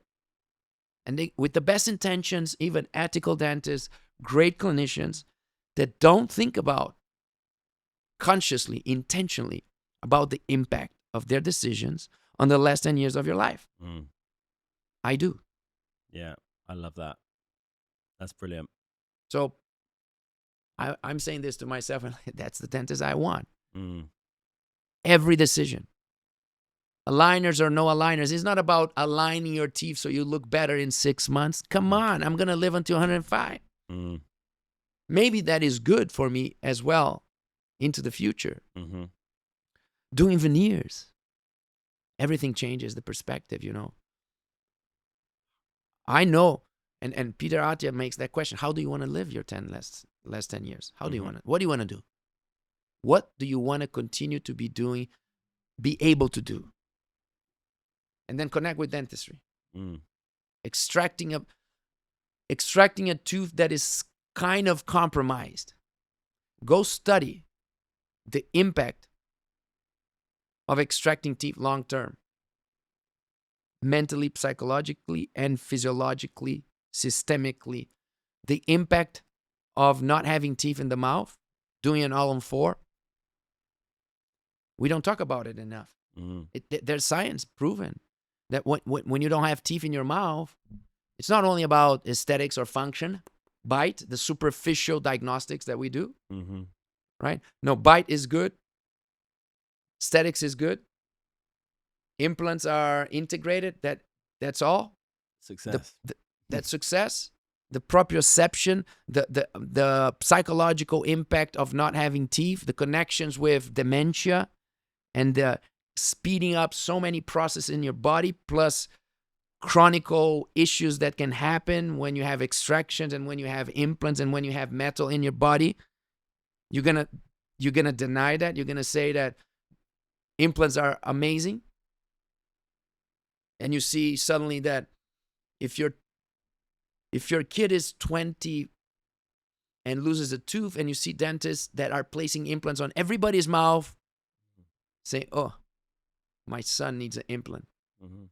And for the first time, you see them hesitating. Like, maybe, you know what? I'm going to do a 3-unit bridge. Damn it. Like, really? You're the implant guy? And you're going to make a crown with a cantilever on your son? Because you're not sure. But with the patients, you're sure. You know what I mean? Yeah, absolutely. Find interesting. So, because our son is 20, 25, and our son is going to live until 105, 10, 15, whatever, and you start to think about, God damn it, this decision now will have an 80 to 90-year impact in this person that is my son. Let me think a little bit more. That's the type of dentist that I want to become. Yeah, and then it comes down to working with whatever the latest information is. Because when you say that, my immediate mind goes to my dad, actually, who is a dentist as well, and how he's always been of the ethos of save this tooth until its dying day, keep it going no matter what. And I've seen many young associates come through over the years who practice defensively, and they will view the prognosis of a tooth to be unrestorable at 2 or 3 degrees earlier than my dad would have done. 100%. Then the counterbalance to that is obviously the more modern biological dentist view around root treatment and the chronic connection between that. And so it's hard for people, isn't it, to know what to do the best that they can with the information they have. I think that the test, the ethical test here is like, I'm not saying what is right and what is wrong. But I'm saying that at the moment we think about treating, when a patient is 40, 50, and we think about this human being at 105, and we just stop for a few minutes and think about our decision, it's already great. Just Yeah. this exploration. Yeah. Second exploration, if this was my son, amazing exploration as well. Mm-hmm. So you get out of the auto mode. Mm. You get out of the, that's what I've been doing, so it's fine. It's ethical. Yeah. Ethical enough. There's the bone, there's the hole, Yeah. there goes the implant. So the other thing that I think needs to be said, very controversial, is aesthetics shouldn't be a priority. For some reason, modern society had completely distorted the meaning of aesthetics.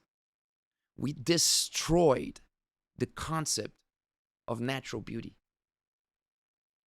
unfortunately. And aesthetic dentistry is one of the professions to blame. Plastic surgery as well. The immediate satisfaction of perfection, as if perfection was the most beautiful thing, when in my opinion it is not. Mm. So society will be much healthier when aesthetics is not a priority. Just the consequence of the right decisions. Because yes, if you're happy, if you're in peace, you are a beautiful person. If you're in peace, you are a beautiful person. How beautiful it would be if we truly believed in that. Because I'm saying that, but I don't even think like that today. Mm-hmm. When I see a beautiful person, I'm biased towards physically beautiful instead of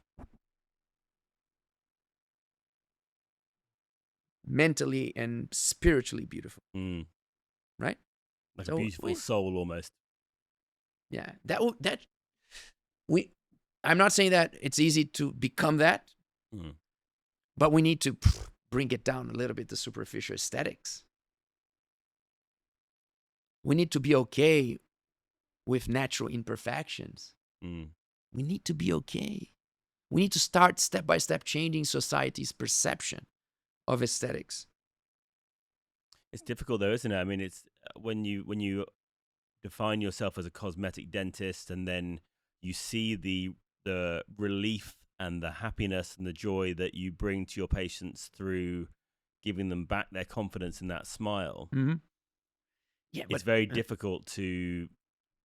We came from a world that was better balanced, right? We started to use our aesthetic know-how and skills to fix people that were mutilated, that were socially impaired because of aesthetic issues. Now we are grinding down teeth of 20-year-old people to put veneers when the teeth are okay, because they have an embrasure that is a little bit bigger, or a cervical that is a little bit yellower, or a shape that is not exactly laterals, a little bit smaller than they should be. That's insane because there's a microdiastema. Like, it's crazy because you wouldn't do this on your son, on your daughter. You would fight with your daughter at 22 years old. Are you crazy to change these teeth right now in the name of aesthetics? And I don't even think today that is more beautiful, because I'm really starting to appreciate the people that are comfortable. If they are healthy, I really value health first. Like people that are focused on their health and are really comfortable with the way they look. That is so attractive to me nowadays. So beautiful. Like you see that people are genuinely, completely embraced the way they look. Yeah. And they're putting all their energy on being a better person and healthier. Healthier. Yeah, so as a society of dentists, we need to be encouraging more in that direction than have you thought about the fact that your laterals are slightly too small? Do you think you're going to care about that when you're 98? Mm. Do you think you're going to care that your laterals are, right? And how can we, of course, that if the person is like depressed, no, I want bigger lateral, bigger, we restore them. I'm not telling you not to do that. I'm telling you that is a process that I hope that we as society will move towards a situation where we don't do harm to ourselves just because the lateral is a little smaller than it should be. But I guess then if we're looking more at health and the patient comes in, they've got a very narrow arch, That's much nowhere more for important. nowhere for the tongue to go, and there's crowding related to that, then obviously that's relevant. That is living better towards the future. So expanding the arch, opening spaces, allowing your tongue to be better positioned, opening the base of your nose, allowing more air to come in, bringing your jaw forward, opening air behind, and having a huge impact on the quality of sleep. That is investing on the future. That is looking better for the right reasons. And it's, as you said before, it's facially generated treatment planning, but not purely through cosmetics, but through health as a lens. Airway, that's why Airway became so important for us. Because Airway is the best representation of aesthetics following function. There's nothing more important for a human than breathing. And then you sleep better, you live better, you're in a better mood. Everything is better through better breathing. So you look more beautiful, period, right? So everything connects. That's why Airway is such a big topic. And helping people to breathe better is such a big topic. And it's right in front of us, right? We as dentists. From kids upwards. I mean, that's Megan's 1 year, passion. 2 years, yeah. Start Screen the them earlier, early. the better. Because we know we need to fight against the evolution of modern society. We need to fight against this trend that is shrinking our lower third of the face. And we need to help kids as early as possible to compensate that, to naturally develop space. Naturally develop space. So a lot of what we're talking about here is our ability to communicate, or how we communicate with our patients. And I've heard you talk a lot in the past about the story, and I don't think people really think about a story when they're talking to their patients. They don't think about storytelling as a key skill of a dentist, but that's obviously a very human skill. We've told stories since the beginning of time. All of our modern society is built on stories. Our stories about ourselves, our stories about our gods, our stories about our society. 100%. Can you tell us a bit about how you believe that people should be focusing in on that story and in how they communicate with their patients? We humans, we are driven by stories. We follow stories. We follow storytellers, right? So it's all about stories.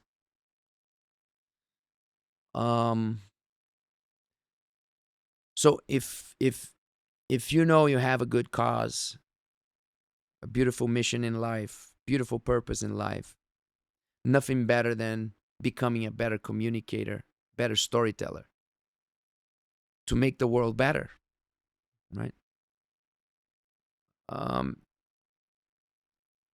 We have too many selfish, powerful people that are great communicators influencing people for the wrong reasons. So we need more generous, unselfish people pushing the right things, becoming better communicators. You know, people, I love, for example, Simon Sinek. You can see the guy is just kind-hearted, just kind, right? Yeah. Just generous. And working on the right direction, and because he's a great communicator, he's doing so much good, right? As oral health providers, we need to practice our communication skills to make these transformations that we are talking about, right? So for me, it's what I mentioned to you. I started to think about if I have something good to share, how can I make people listen to me? How can I increase the chances? Because as I said, it's all about probabilities of more people listening to me. I call this the art of making people bet on us. What does that mean? It means that if I know I have something that will really help you, even if you don't know that yet, I know that somehow I need to allow you to see what I'm seeing. I need to make you bet on me. That's what we do in life, right? When our kids say yes to what we are asking, they're betting on us for some unconsciously. They're like, I was not thinking about this, or I didn't want to do this, but I'm going to do it anyway. I'm betting on my dad. I'm betting on my mom. It's probably the right thing. When we are asking a business partner to invest on a project, we need to make them bet on us. Mm-hmm. They need to buy the idea, right? When we're trying to create, when we are trying to convince our team to incorporate a new system or a new workflow, we need to make them bet on us first. They need to bet on us. Not pretend, but really, genuinely bet on us. We need to have that skill to make them bet on us. Mm-hmm. When we are trying to convince the bank to give us a loan, that manager, you need in a 15-minute conversation, somehow you need to do the magic. That person needs to bet on you to get the conversation to the next level. An investor, they need to bet on you. When you're pitching a project, right, a deck of slides, you're trying for people to bet on you. When people bet on you, you create a movement, action. There's an action. There's a sequence to it, right? That's the patient that didn't know you and suddenly likes you and suddenly starts to ask the right questions. And you see that step by step, that patient is starting to bet on you to the point that they make the big bet. That is, I don't know why, but I'm going to choose you as my dentist. That's the big bet for a dentist, right? That's the movement. So it's energy, because movement, action is energy. So how do you create that energy? So the word movement, I love the word movement, physical movement, but also movement in terms of creating a movement in society. Historically, if you study the biggest movements in humankind history, I started to make that correlation between the conversation with the patient, making the patient make the right movement, bet on you, with how do you actually create movements. So I started to ask, okay, people say that DSD is not a technique. DSD is a movement. Mm-hmm. That was probably the biggest compliment, right? For me, like when very smart people came to me, Christian, maybe you don't know, but this is not a concept. This is a movement. You created a movement. Mm. And I started to ask smart people, what creates a movement? What are the factors that create a movement in society? Because maybe we can learn from that, and from this macro big picture meaning, I can translate this to this smaller situation, me and the patient. And by studying the creation of movements in society, you end up realizing that movements are made of three things that you can adapt to every little movement in life. It's not only applied to, I'm not talking about you dentists now, you need to create a movement, change dentistry, change society. Mm-hmm. You can, but you can learn from the movement creation for every little simple interaction you have daily with your team, with your spouse, with your kids, with your friends, with your partners, and with the patient. Getting people to take action. Take action. Mm. That means betting on you because they're taking action because they heard something from you.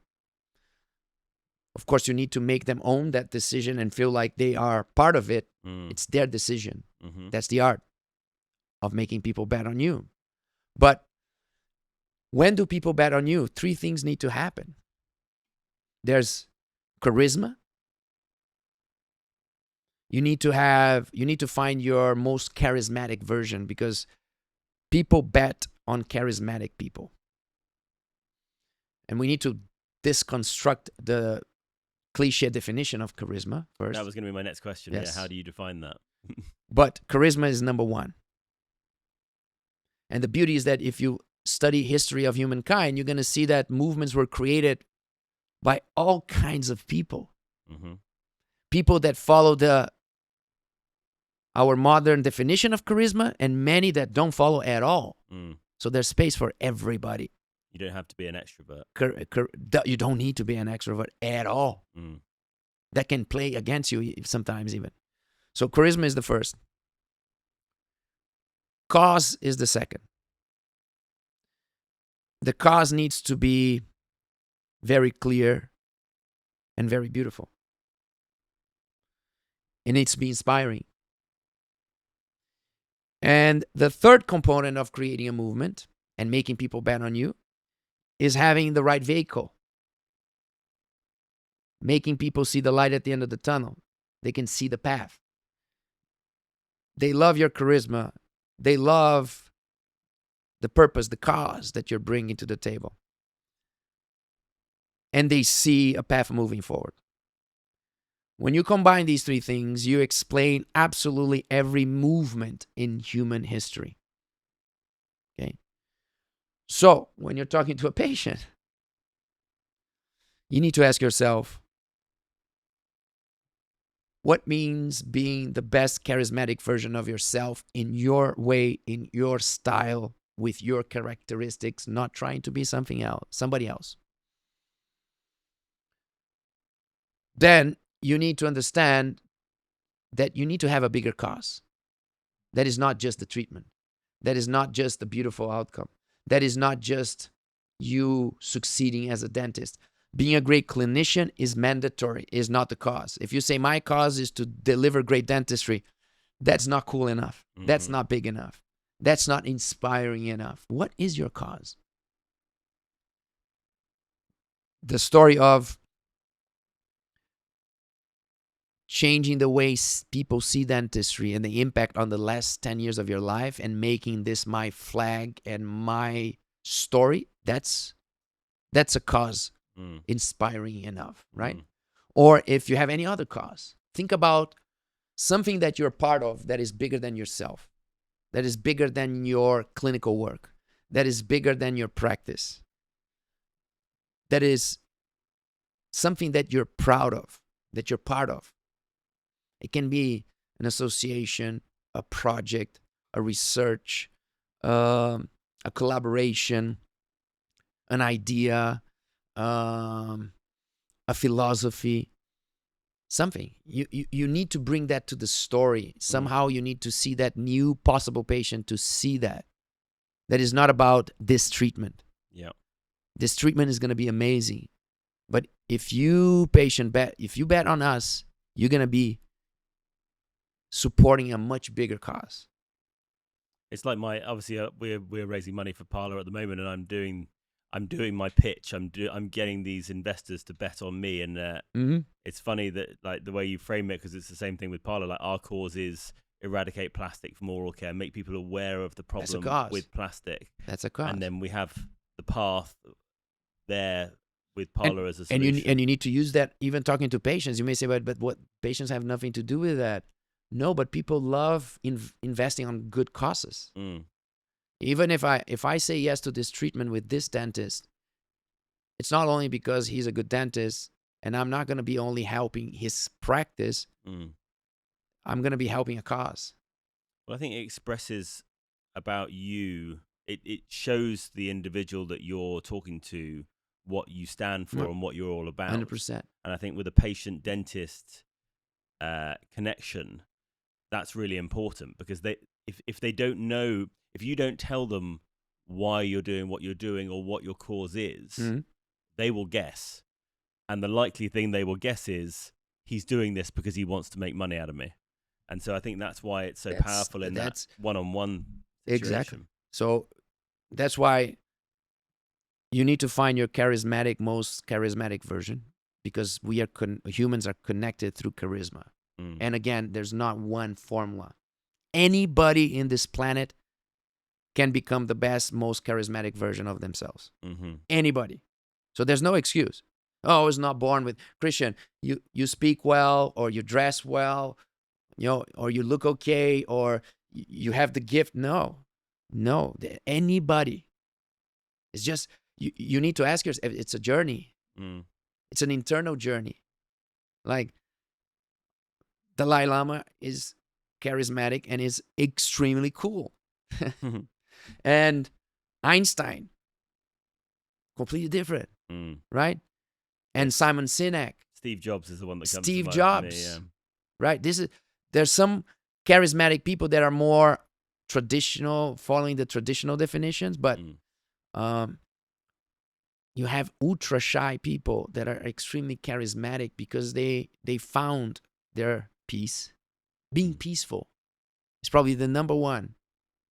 Being in peace with who you are is probably the number one coolest, most charismatic characteristic. And I think that's why treatment plan conversion, one of the reasons that treatment plan conversion increases as people are dentists for over 5 years, let's say, because they've suddenly unlocked that awareness that actually they can just be themselves. They don't have to be somebody else pretend. In the surgery. They can talk exactly as much as possible, and obviously professionally, but as if they were talking to a friend and speak to them in that manner. But sometimes you meet somebody that is 21 that naturally already has that peaceful mindset, right? So it's not like, okay, I need to work 15 years to achieve that charisma level. No. Of course, we always improve. So the question is to ask yourself and start exploring it, exercising it, practicing it, and finding your power, right? So that's one. Then you bring the cause, because a beautiful cause with an uncharismatic person, it's not gonna fly. People are like, yeah, it sounds good, but people will find an excuse not to follow. With the best, I see that all the time. People that have the most unbelievable cause and work, and I see it's a waste because they're not working on their natural charisma. They're not finding their steady, peaceful inner connection, and they're missing the opportunities because people are not following, even though the cause is very beautiful.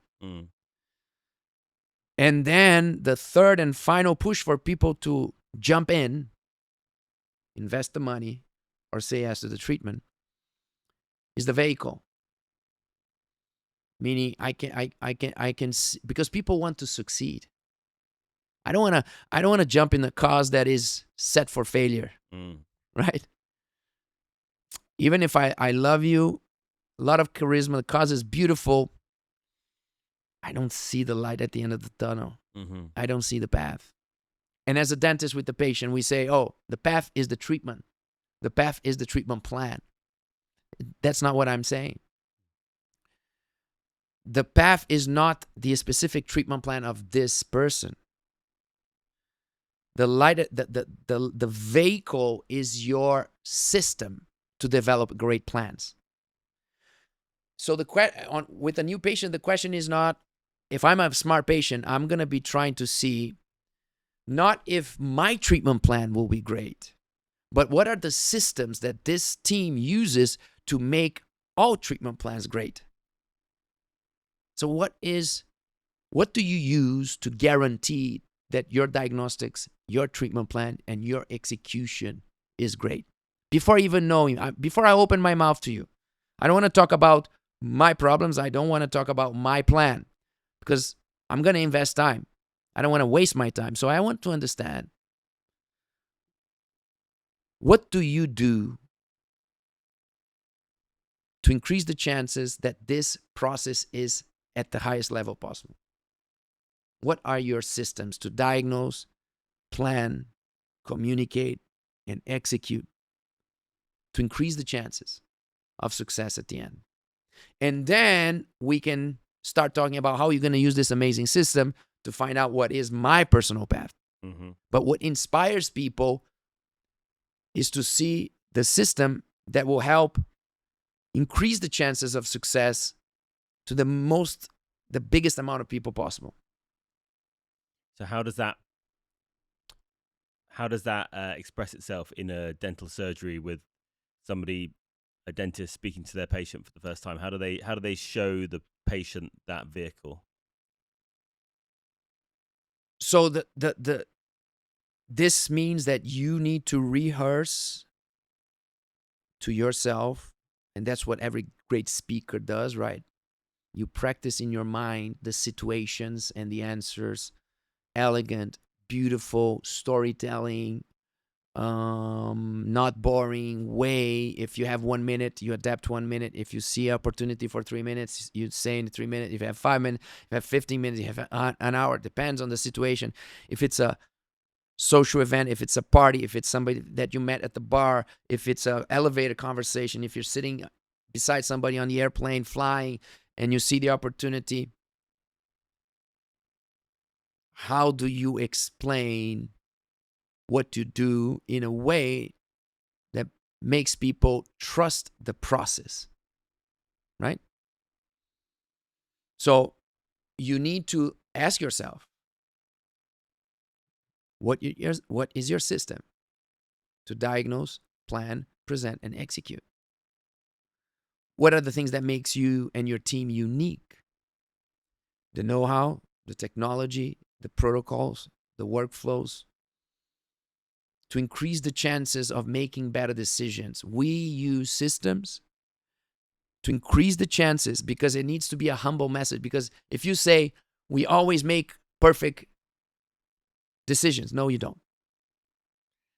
So it's a lot of storytelling and communication skills on creating a speech that shows that people want to trust, right? That's why I always like to talk about increasing chances. It's all about probabilities. Mm-hmm. That shows honesty. That means that if you choose me, there is a chance I'm going to mess up. Do you want me to lie to you? By the way, I have some patients that are not happy with our work. Do you have patients that are not happy with your work? Now, which dentist says that? Starts the conversation with that. Like, now, I'm so confident about the systems that we have because I know the most common mistakes. And I actually, instead of just fixing them, I'm all about creating systems to minimize the chances of them happening again. If a dentist doesn't tell you the truth, I'm telling you the truth. There are chances that things can go wrong. But let me explain to you the systems that we use that minimizes these chances to almost zero. And then you can start listening. So would that be like, I'm just using a frame of reference of my own consultation process. If I'm explaining to a patient that we're going to do a dental implant and I illustrate to them that we're going to use a 3D printed surgical guide to maximize the predictability of the process. So guided dentistry, great story. 3D digital simulations, making the mistakes on the computer so we don't do in your mouth. Less than 5% of dentists use that. Mm. Less than 5% of dentists are using guided dentistry for real, Really? right? Guided in general, not only implants, right? Mm-hmm. Most dentists believe that they're good enough with their hands that they don't need to guide the procedures. For us, we are the best with our hands, but we still do guided because it increases predictability even more. Mm. We commit to the plan, meaning that we make outcomes more similar to plans. So modern dentists love respecting the plan. Whatever we show on the computer doesn't guarantee an outcome, but increases the probabilities of that outcome. That's why we use technology. We are among the best without technology. With technology, we are even better. That's the truth of technology. Mm. We use collaboration with companies and planning centers to leverage collective intelligence and artificial intelligence to make every simple decision slightly better. We focus decisions on the impact on your life on the last 10 years of your life. So you can be guaranteed that what we decide today is not only about looking better tomorrow or next year. It's about thinking forward, because this collaboration, I hope, will be forever. I don't expect just to treat you this time. I hope that you're going to love us and this collaboration so much that you're going to stay with us forever. And we're going to be able to take care of you forever. So my decisions are different than most dentists that are thinking about the treatment. We are thinking about 60 years ahead of us. Mm-hmm. And that is true, right? That's why we focus on technology that helps us replicate quality and quality control. That's another concept that dentists don't use. We quality control the outcomes. So every time we are slightly better. Let me explain how we do that. Very simple, Mm-hmm. right? So we use 3D technology to quality control the outcome of our procedures. And then we have systems in place not only to fix things if they are not good, but to evaluate why it was not ideal and how to avoid the problem next time. Mm-hmm. Nobody talks about that in dentistry. No. It's about processing the quality control procedure, not only to fix this case, but to avoid the chances or minimize the chances of repeating this next time. Mm. Nobody talks about that in dentistry. No, I mean, that's very much black box thinking Yep. from Matthew Syed. Exactly. How the aeroplane industry Exactly. have continued to improve. 100%. They're very open with their failures. Right. They're not a blame culture. We have a problem. Plane is going to fall. We need to do whatever we can to save that plane. But once we save that plane, we stop everything. Okay. Congratulations, we saved it. That's what we do in dentistry. We are every day saving the case. Mm. We stop. Say, okay, first of all, there was an issue and we brilliantly solved the issue. By the way, dentists, good dentists and good technicians are amazing solving issues. We are amazing because we are trained for that. There's a problem on the fly, we solve it. Mm. What we don't do is to, after we solve it, after the celebration, after the patient is happy enough, we stop. We go back. See, that issue happened. Why it happened. Mm. And we go backwards. And then we start to analyze all the things that can be improved to minimize the chances of that same problem happening again. Mm-hmm. We don't do that in dentistry. And we repeat. And we become so good fixing problems that solving the actual source of the problem doesn't become a priority. Yeah, we just constantly live in a problem-solving environment. So this final speech here, if you see a patient that is very analytical and you explain this to the patient, you make this patient a fan in 5 minutes immediately. Immediately. So there's another component that is reading the patient, understanding the patient's character, because one story that sticks to one person is different than the story that will stick to another person. Mm-hmm. So you need to become a master communicator. That means you need to adapt your story to the person that is sitting in front of you. Mm-hmm. And that's an art. Is it the same cause, just framed in a different light for the specific nature of that patient? Exactly. Like the way, because your cause and your system has many highlights. It's a combination of so many great things. You need to pick the stories and the points that will create the most impact on the person that is sitting in front of you. Mm-hmm. The things that they will value the most, right? And every personality values different things. Mm-hmm. So first appointment, second appointment, you need to listen. You need to make like a psychological X-ray screening of the person and be very fast understanding what makes sense to that person and how to connect your strengths to what makes sense to the person. What stories you're going to pick from your toolbox, right? And point that out, because you don't have 3 hours, you have 10 minutes. Yeah. And I think on the quality control point, I think with the way that AI is going, it's going to be more and more important that we quality control ourselves internally before our patients start quality controlling us themselves, utilizing AI. I mean, it's going to be only a matter of time before they start requesting their intraoral scans before and after as part of the treatment planning 100%. or as part of the post-treatment process. Comparing. Especially if things have gone wrong. So I think we're going to need, maybe we've not had enough of a push as a profession because we've been so good at solving problems to actually do that 100%. homework, but actually... we need to push the company because the tools are there. Yeah. For many, many things to already be happening in terms of effectiveness, consistency, the airplane industry philosophy, right? The problem is that if you make a mistake in the airplane industry, you kill 300 people in one shot. We make huge mistakes, we kill nobody, right? So we get on our comfort zone. But if we start thinking about the impact on the last 10 years of somebody's life, that gives a bigger meaning for the decisions that we make today. And we need to push the industry to help us with that as well. You know, I want to understand what are the recurring mistakes and how to minimize the chances of them happening.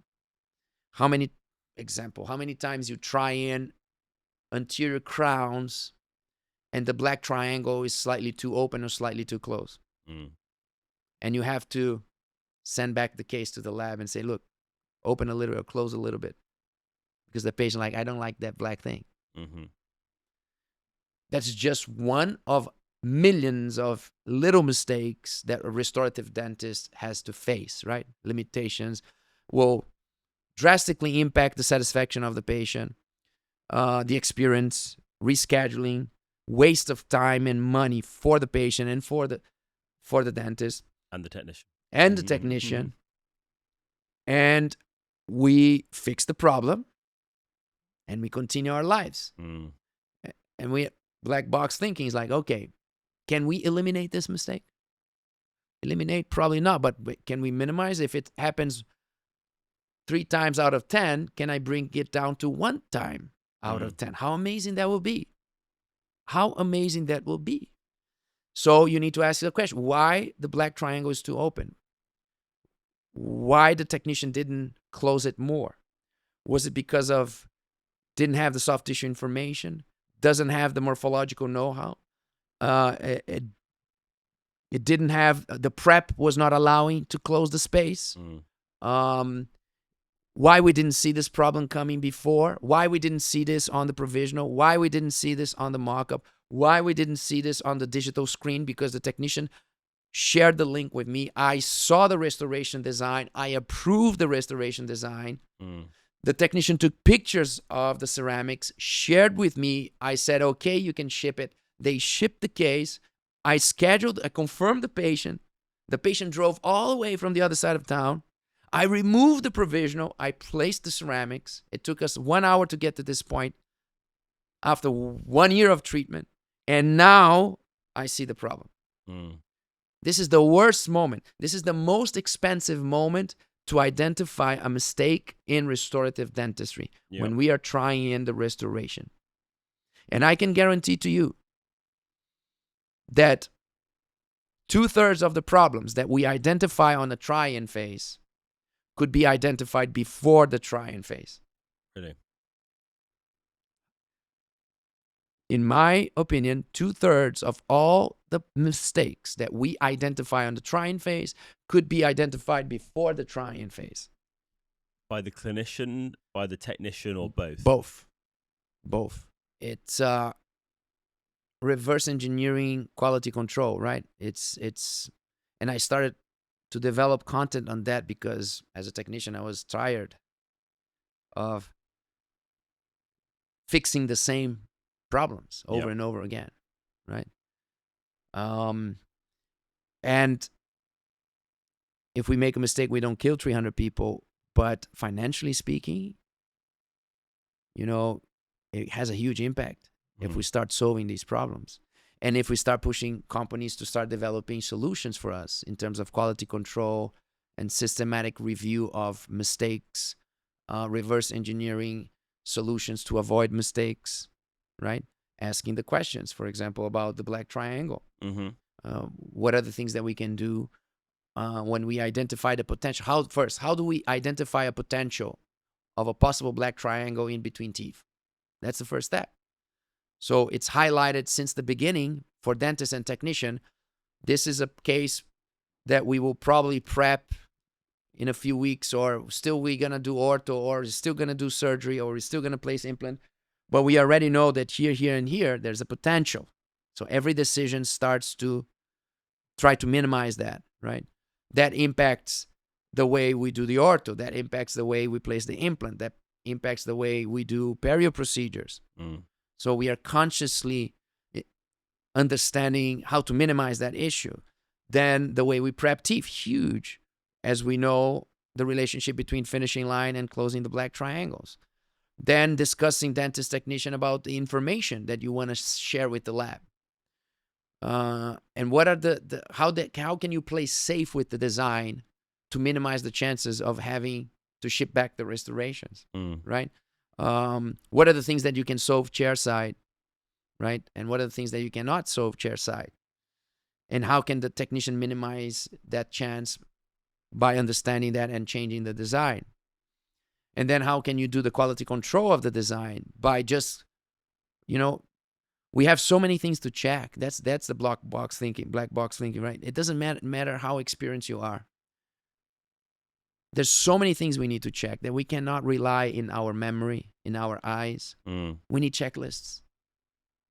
And we need to be disciplined about it. So when I share a design with you, dentist, if you don't use a checklist, you're going to miss points. And then I'm going to manufacture it.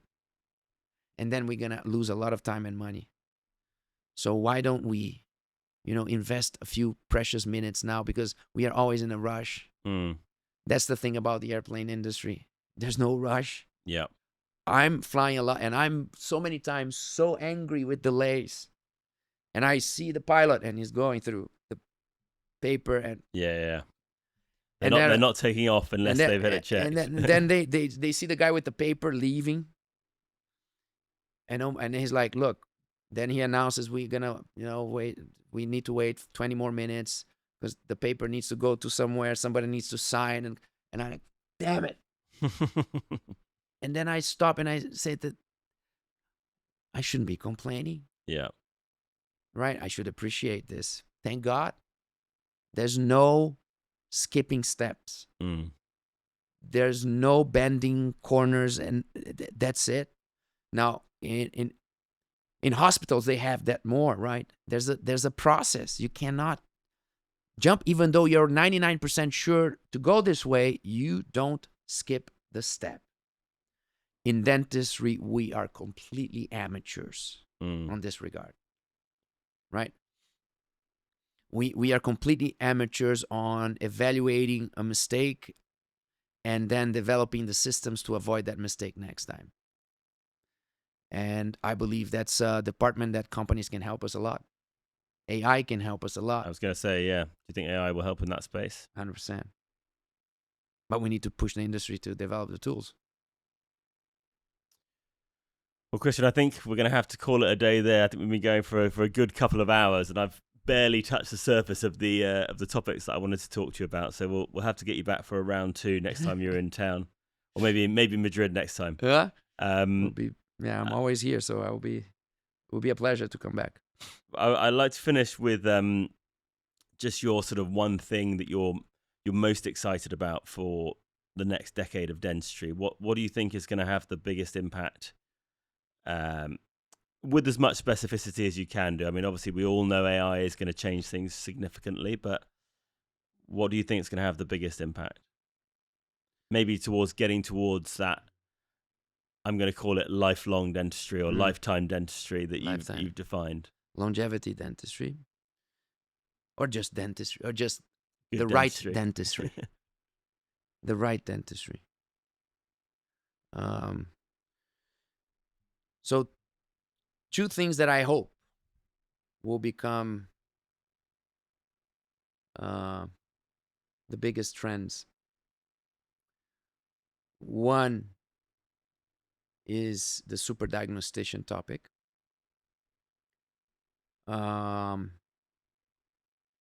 Leveraging technology for that, but really connecting with the idea of the oral physician exploration. The exploration phase for me. The reinvention of the first appointment. And this is all based on this partnership for life. As soon as we embrace this idea of a partnership for life, all decisions, we change our perspective on decisions, right? So this is one field, and we can leverage technology. We will leverage technology. AI is going to help, but it's a personal decision. It requires a lot of human skills to become a super diagnostician, an oral physician, the big picture person, the relationship person, the doctor for life. If you just want to be a cosmetic dentist, no judgment, but be honest with it. Don't tell people that you are a healthcare provider, because you're not. You are just a cosmetic professional. You're on the team of plastic surgeons and hairdressers and cosmeticians and this. No judgment, right? That's all you do, and you're amazing at it. Fantastic. There's space for everybody. But you're not an oral physician. That's one thing. The other thing is at the end, restorative, aesthetic dentistry, the 3-star Michelin dentist. If you want to be protected if you want to be resilient to all technologies, if you want to succeed into the future, make the decision of becoming the 3-star Michelin restorative dentist. And that has very little to do with technology.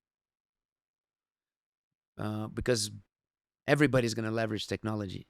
Technology is going to become a commodity. Knowing how to use technology is going to become the normal. And technology is going to level the field in a good way, guaranteeing a minimum quality in some procedures. That's good. So that's not going to be the differentiation like it is today. That is cool being a digital dentistry. It's not going to be cool anymore. It's going to be normal. So it's going to be all about the 3-star Michelin dentist, the dentist that I would do my 10 veneers myself with if I need, is the dentist that is a master on the art of human skills, human perception, human connection, human artistic interpretation, human hand skills, human relationship. If I'm going to do 10 veneers on myself, or if one day anybody that I love needs a better smile, if it's veneers or a full mouth rehabilitation, if anybody in the future that I love needs a better smile, I want to find a dentist that has these human skills. And there are a lot of room at the top. Being a 3-star Michelin chef, once you are there, there's scarcity there. And dentistry will be extremely generous with you, and you're going to have a great life. Love it. So the artist and the diagnostician. Those are the two bets Super for the future. diagnostician and the amazing human artist. Lots of positivity for humanity then in our profession moving forward. Dentistry is very resilient in terms of being substituted by technology. Yeah. Brilliant. Well, Christian, thank you so much for that. It was a very wide-ranging and thoroughly enjoyable conversation, and I look forward to having you back on sometime soon. My pleasure. Cheers. So thanks for making it all the way to the end, guys. I hope this episode really gave you a lot of value. If you did enjoy it, then please do share it with your colleagues and hit the subscribe button and like below to help us get bigger guests, bigger value, and really help build this community.